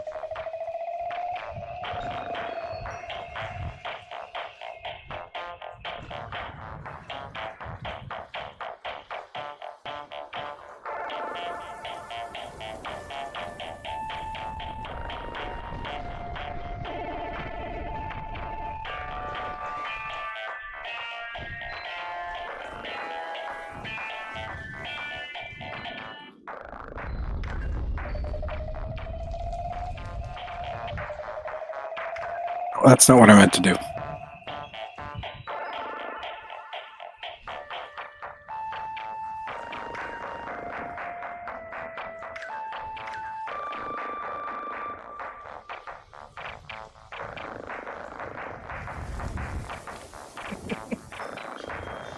What? Just watching you guys.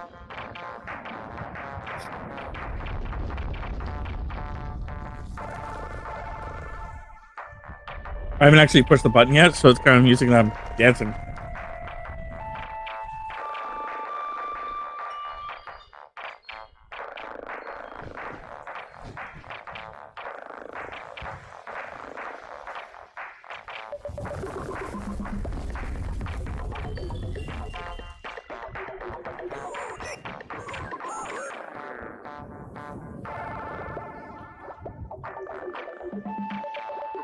Huh.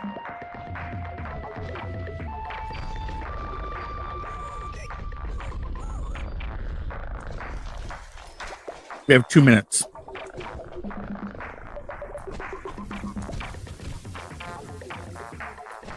But yeah, no, later on this year, Daredevil comes out. I'm looking forward to that. You're still dancing on my screen. Okay, I'm stuck dancing forever.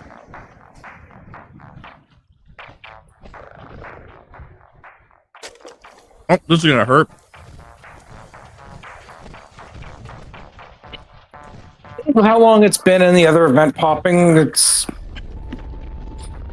anybody who's going to show would have done it already. So I'll go for this one. I'm not arguing with you, Jay. I'm saying this is gonna hurt. Yeah, Panda, do you want to pick one? Um, One of the pylons? It won't matter until the actual robots die a little bit here. The guy shows up.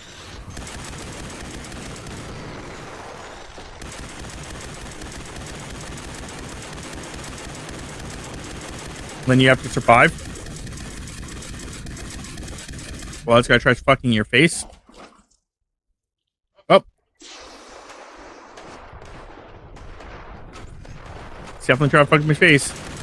Also, when you actually do grab that Thames, you will start taking damage. Just because. Become a conduit.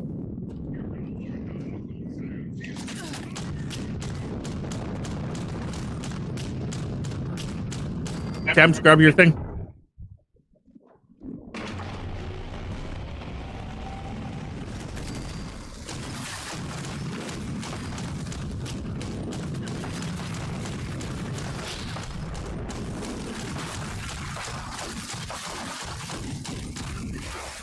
Attack this big guy with us, Thames.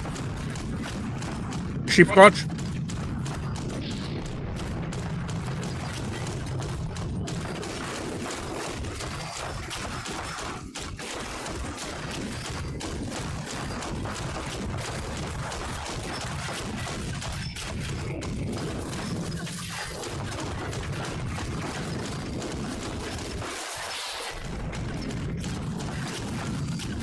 I even used a fucking Stimpack just to heal Jay, because he was just getting his ass kicked there for a second. Which is kind of what happens when you're tanking this motherfucker.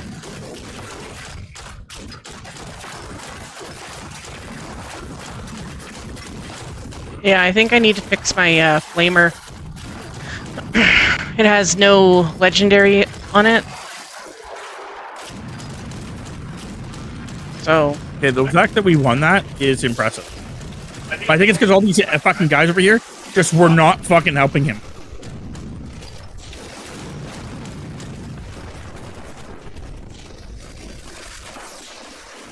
It has no legendaries on it, so you're gonna put legendaries on it? Yeah. Okay. For your flamer, Fury would probably be a good thing. She So made this the longer you're roll. flaming something, the more damage it does. She also just made random roll and see what happens.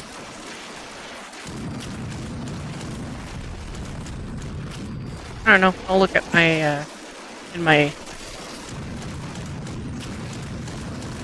my chest at home because I do have random mods in there that I was going to probably give to you, Rob, because If you give them to me, I sell them. If you give them to Jay, he keeps them. So that's up to you on that one. I usually store them until I find if I might need them or not. Yeah, like I said. Jay keeps them, I sell them. I really kind of wish that there was actually a chest. I kind of saw a thing in the store, and I thought that it'd be cool if it did it more towards what it says it does, but it doesn't, obviously. You can store food in it. But I think it'd be kind of cool if, like, it stored Nuka-Cola, because it says it's a Nuka-Cola freezer. And it doesn't actually, like, go towards your total weight. Yeah, give it its own stash amount. Yeah. Kind of like how you could do that with junk, but you could do that with, like... I also think that they should really have it where if you have something on display, they should allow you to have,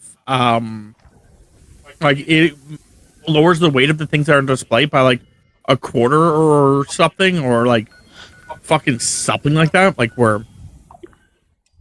Or even just getting rid of the weight altogether, or having it where it's, like, a separate weight. If you have something stored, you know, you can have things stored up to 1,000. And you can have things in your stash up to 1,000.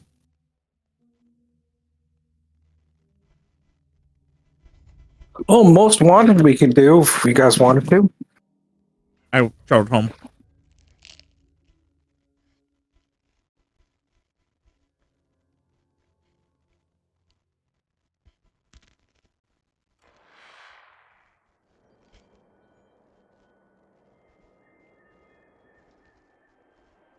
Well, you're the only one that fucking most wanted. Yeah.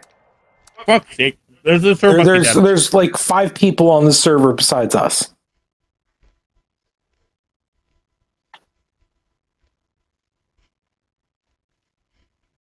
So it's like this server is fucking dead. Got a minute until Yeah, go most ahead. wanted dies. I'm in the air. Yeah, I'm gonna wait 30 seconds before I start it. Okay.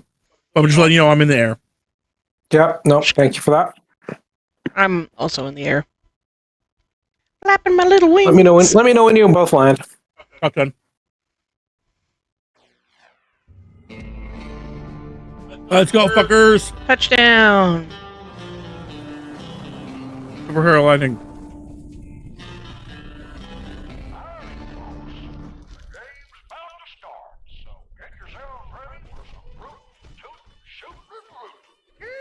I don't know where to go, so. There's saves and there's people like this around. Yeah. The first section is these are going to light up green when they do activate them, because they will give you banditos or whatever the fuck they're using. Our goal is to collect 600 of them and place them in this horse here. The second tier, then we will get attacked by robots. We need to defend this from said robots until there's about a minute left, in which case then the mine's going to open up and we're going to deal with a big asshole who's going to try to kill us. We kill him, we win. The only thing I suggest, Sam, is just don't come to me.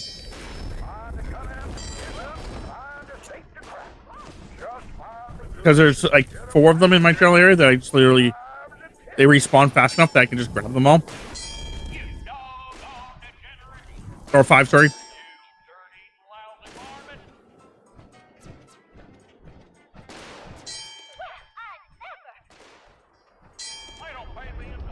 You will find there's a golden critter, so to speak.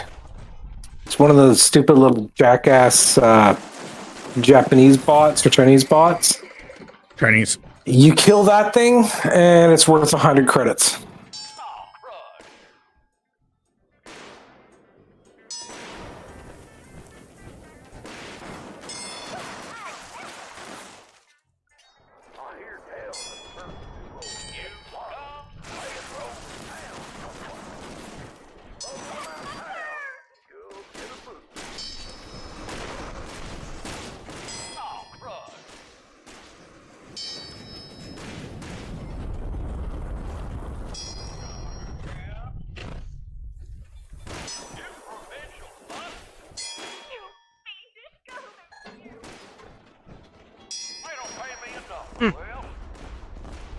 Do.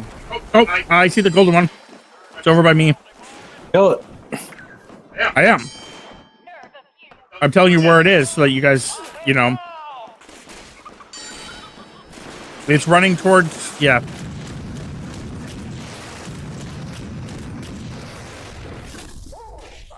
Did you get it? Yeah. Yep.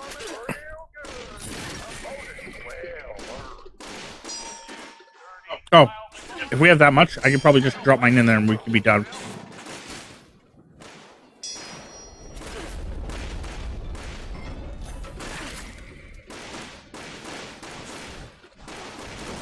Okay, kill the bots.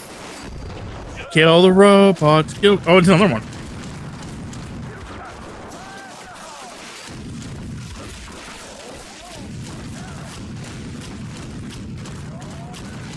I do not like the fact that that doesn't stay on there that long.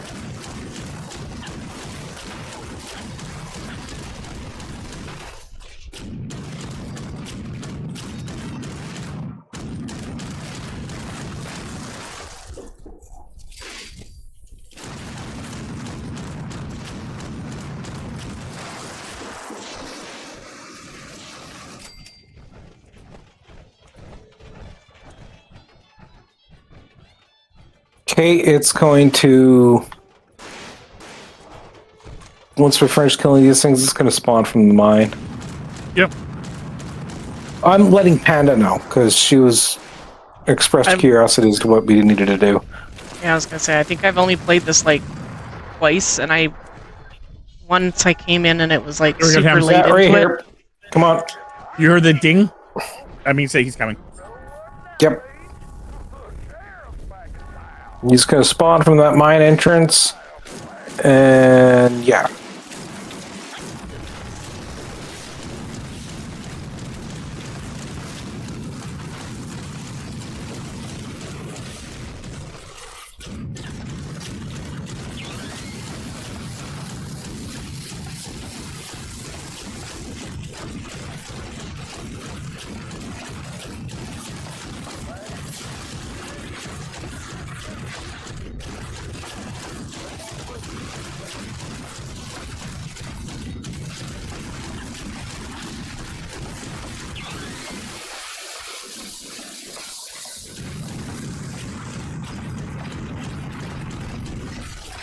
Everyone.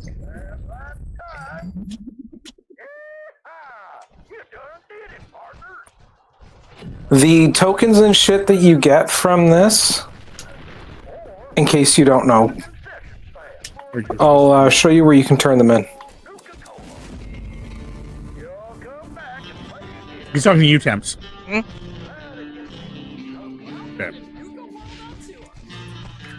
Yeah, they're useless to me. There's Like, I've some just design been schematics in here, like I have them all. I bought them all. I think I just go there occasionally and buy the whatchamacallit there. The one type of ammo. the Nuka-Cola ammo. Yeah.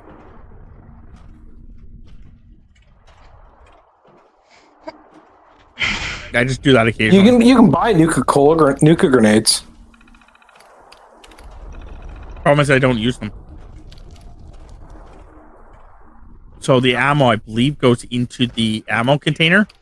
So that's why I grab the ammo. Yeah. If the grenades went into a container, I'd keep grenades. But they don't. So I don't. Well, I'll buy those Nuka grenades off you. Drop of a hat. No questions asked. I don't know if I can actually sell them. Yep. Okay.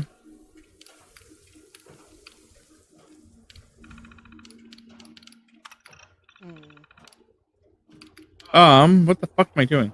Oh, right, I'm buying from this guy.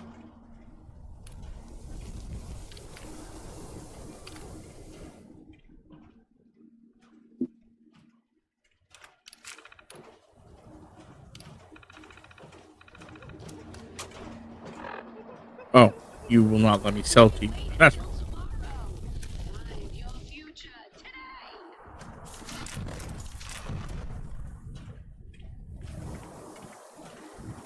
Well, with the world being so dead as it is, maybe me and Tim will just jump off. Call it slightly early.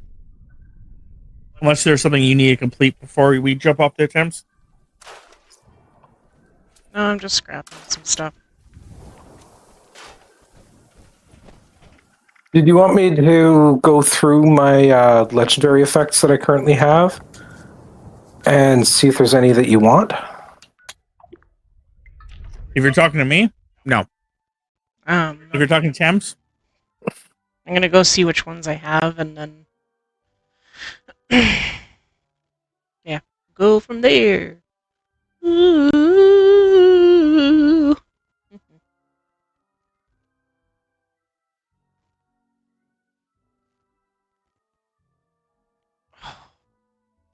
hello, Koshka.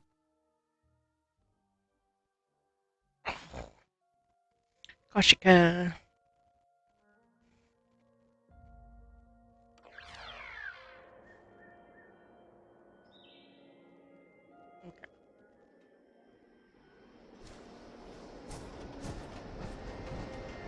How many fucking 5mm rounds do I have? Okay, just shy of 400,000. For 5, just straight 5 mil or depleted 5 mil? Just straight 5 mil. I've just got 5 mil in my, and that's just in my stack. That's not even counting the fact that I have another 100K on me. Yeah, So I got about 2K in my stash that is honestly just sitting there. Yeah. So I have Vanguards, Glutton, and Belted. For random. Hey, Mods. Vanguards is just going to be a straight up armor bonus and energy damage resistance bonus.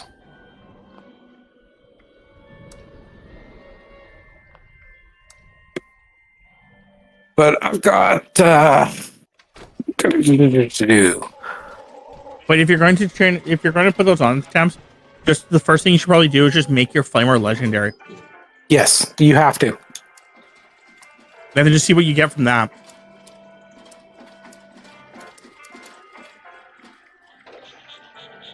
And if you have enough of the stuff, theoretically, if you don't like what you have at all, if you have enough of the stuff, you can just re-roll it all.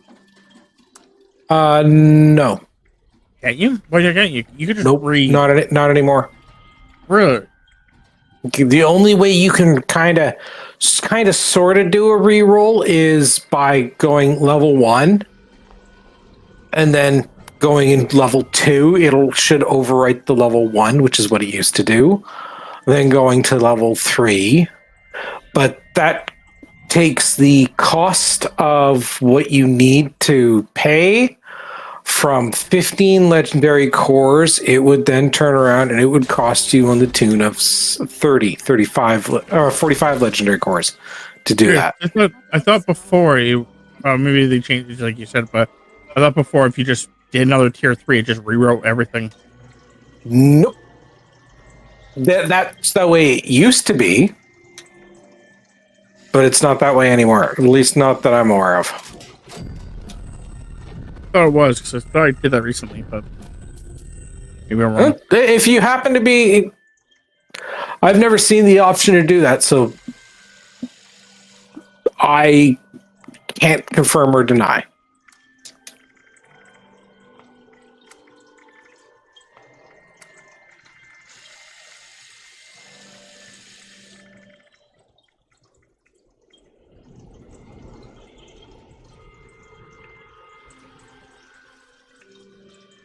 Yeah, it's not letting... I can't just redo anything like that. I put some stuff on, or I made it legendary, and that way I at least... I could mess with it farther from there. Ooh. Well, what do you need to get, like, which one do you want? And, like, you can always try getting this shit.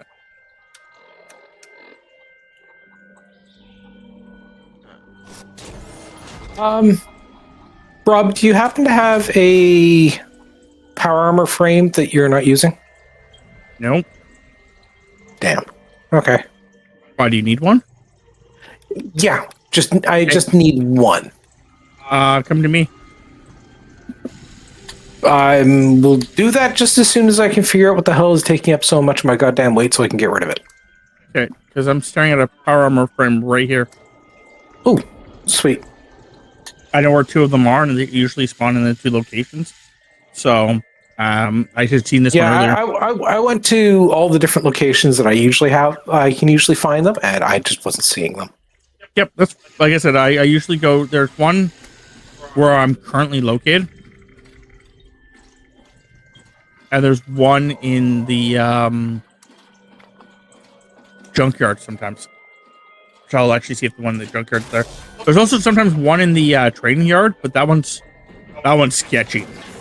Like the amount of times I've seen that one in there, I don't even know. Usually my luck is in Camden Park. And I found one there today, but I was going and clearing out shit, and I accidentally got rid of what I shouldn't have.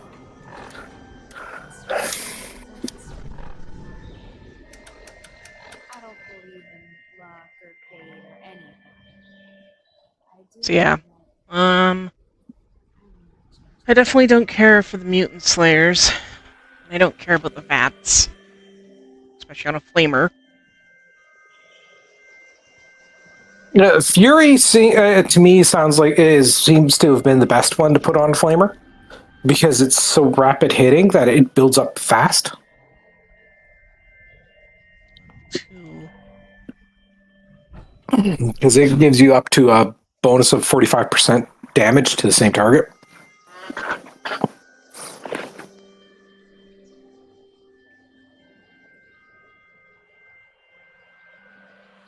I want to shoot at him. I'm afraid that's going to confuse the I'm game. fast traveling to you right now, I know. Rob. I'm looking at you. Like, I'm trying to tell the people like I wanted to shoot you, but I was afraid that was going to fuck up your game. So that's why I haven't actually took a shot at you. Oh, thank you.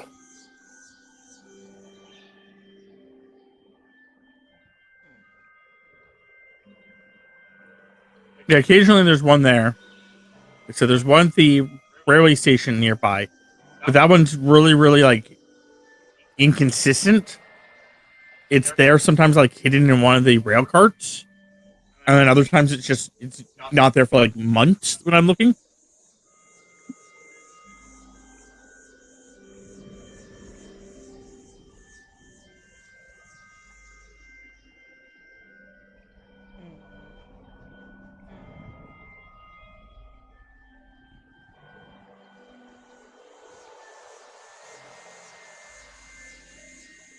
I think it's that rail cart right there.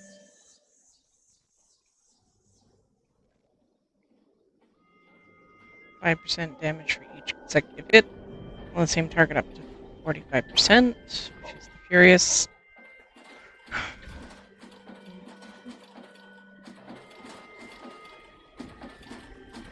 But yeah, like I said,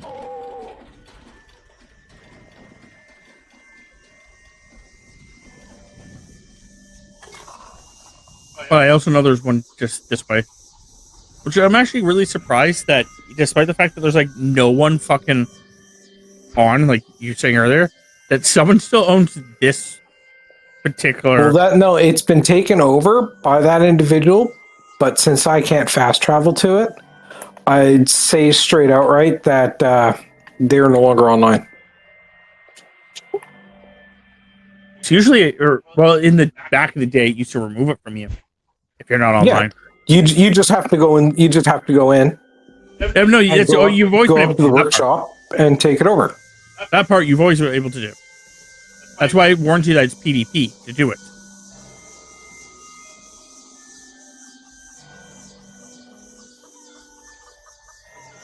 Honestly, I think it would be better if, like, your builds for these, like the kind of like your camp.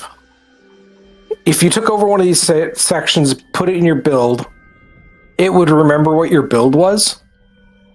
Yeah. The next time you log in, and even though you don't have. Oh, there it is. Yep. Like I said, there's another one usually here.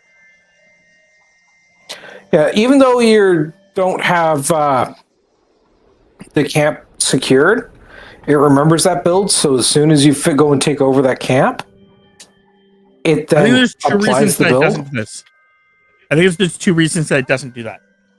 One is the fact that, holy shit, person did not come back and defend it. That's for fucking sure. Because mole rats are just all over the place. But what I was gonna say is, I think one of the reasons is that if I were to put something, let's say, over the fuck this shit, the junk pile, let's say, or this, where the fuck this is, gravel pit, the gravel pit, and then you put something there when you were like, you took it over, put something there, like even like this fireplace. Then when I would go build it, you'd have to get rid of your fireplace. But the problem that is the fact that some people actually would prefer it being left alone. What I do think, though, is if you build something in these places, I think honestly, if it doesn't get destroyed by the end of the day when the servers reset, you should be refunded the items or the resources. resources, or like the items go into storage for like workshop use only.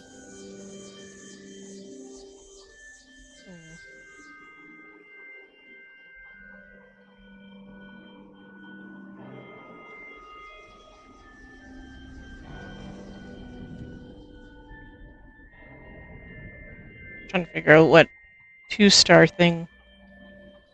But no, like I was saying earlier, Give me a second so I can get into my actual inventory, and I will give you an idea as to what exists. I'm looking at a website that has them all listed out and what you need for them and stuff, but Sometimes I think what I was going to say is the fact that back in the day, again, at the very least, you were able to take over any and I met someone place. That's why they're classified as PvP. Yeah, you can still do that. Yeah, so that's why it's, to me, as long as the person's online, it should be there, keeping it theirs, with the exception of going in there and taking it from people. That's fine. But I think if they're signed off, it should just go back to zero, back to no one's.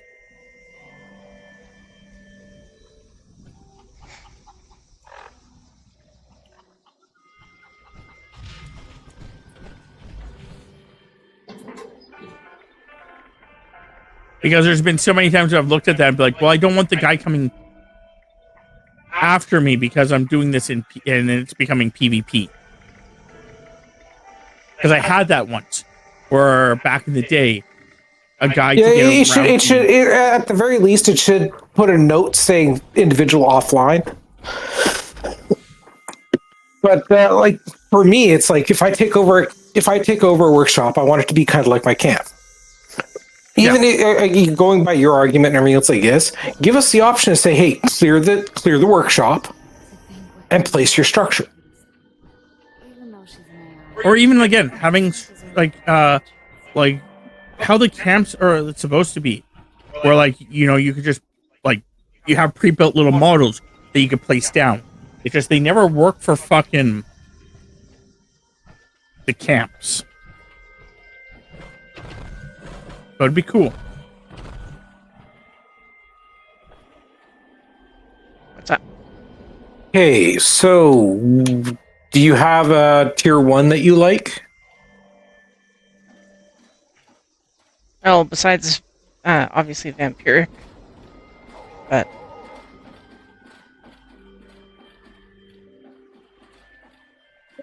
Like, what's the tier 1 on your flamer? nothing spectacular. Mutant Slayer. Hey, do you want a Furious? Sure. Is that tier 1 times? Yeah, Yep. it is. Okay. Okay, As for- tier 2, I have Charisma, Endurance, Hazmat, Perception, and VATS Enhanced.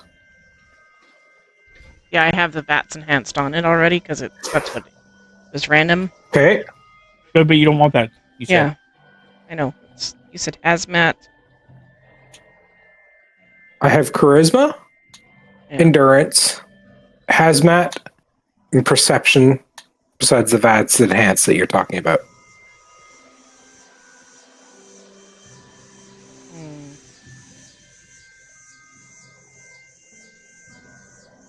Maybe hazmat.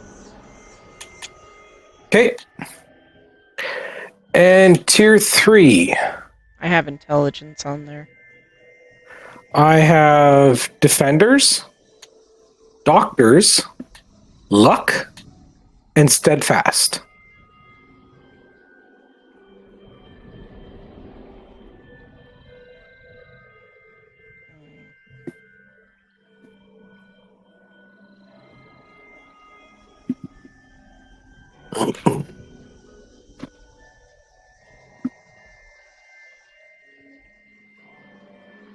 Okay, you had doctors, and then I heard steadfast, and then I have Defenders, Doctors, Luck, and Steadfast.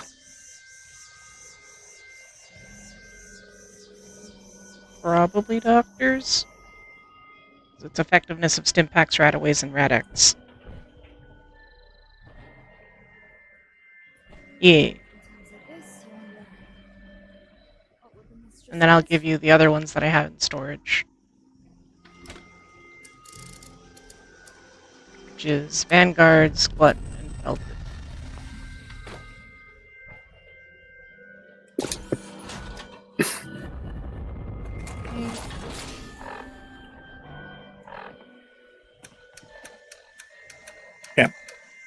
Well,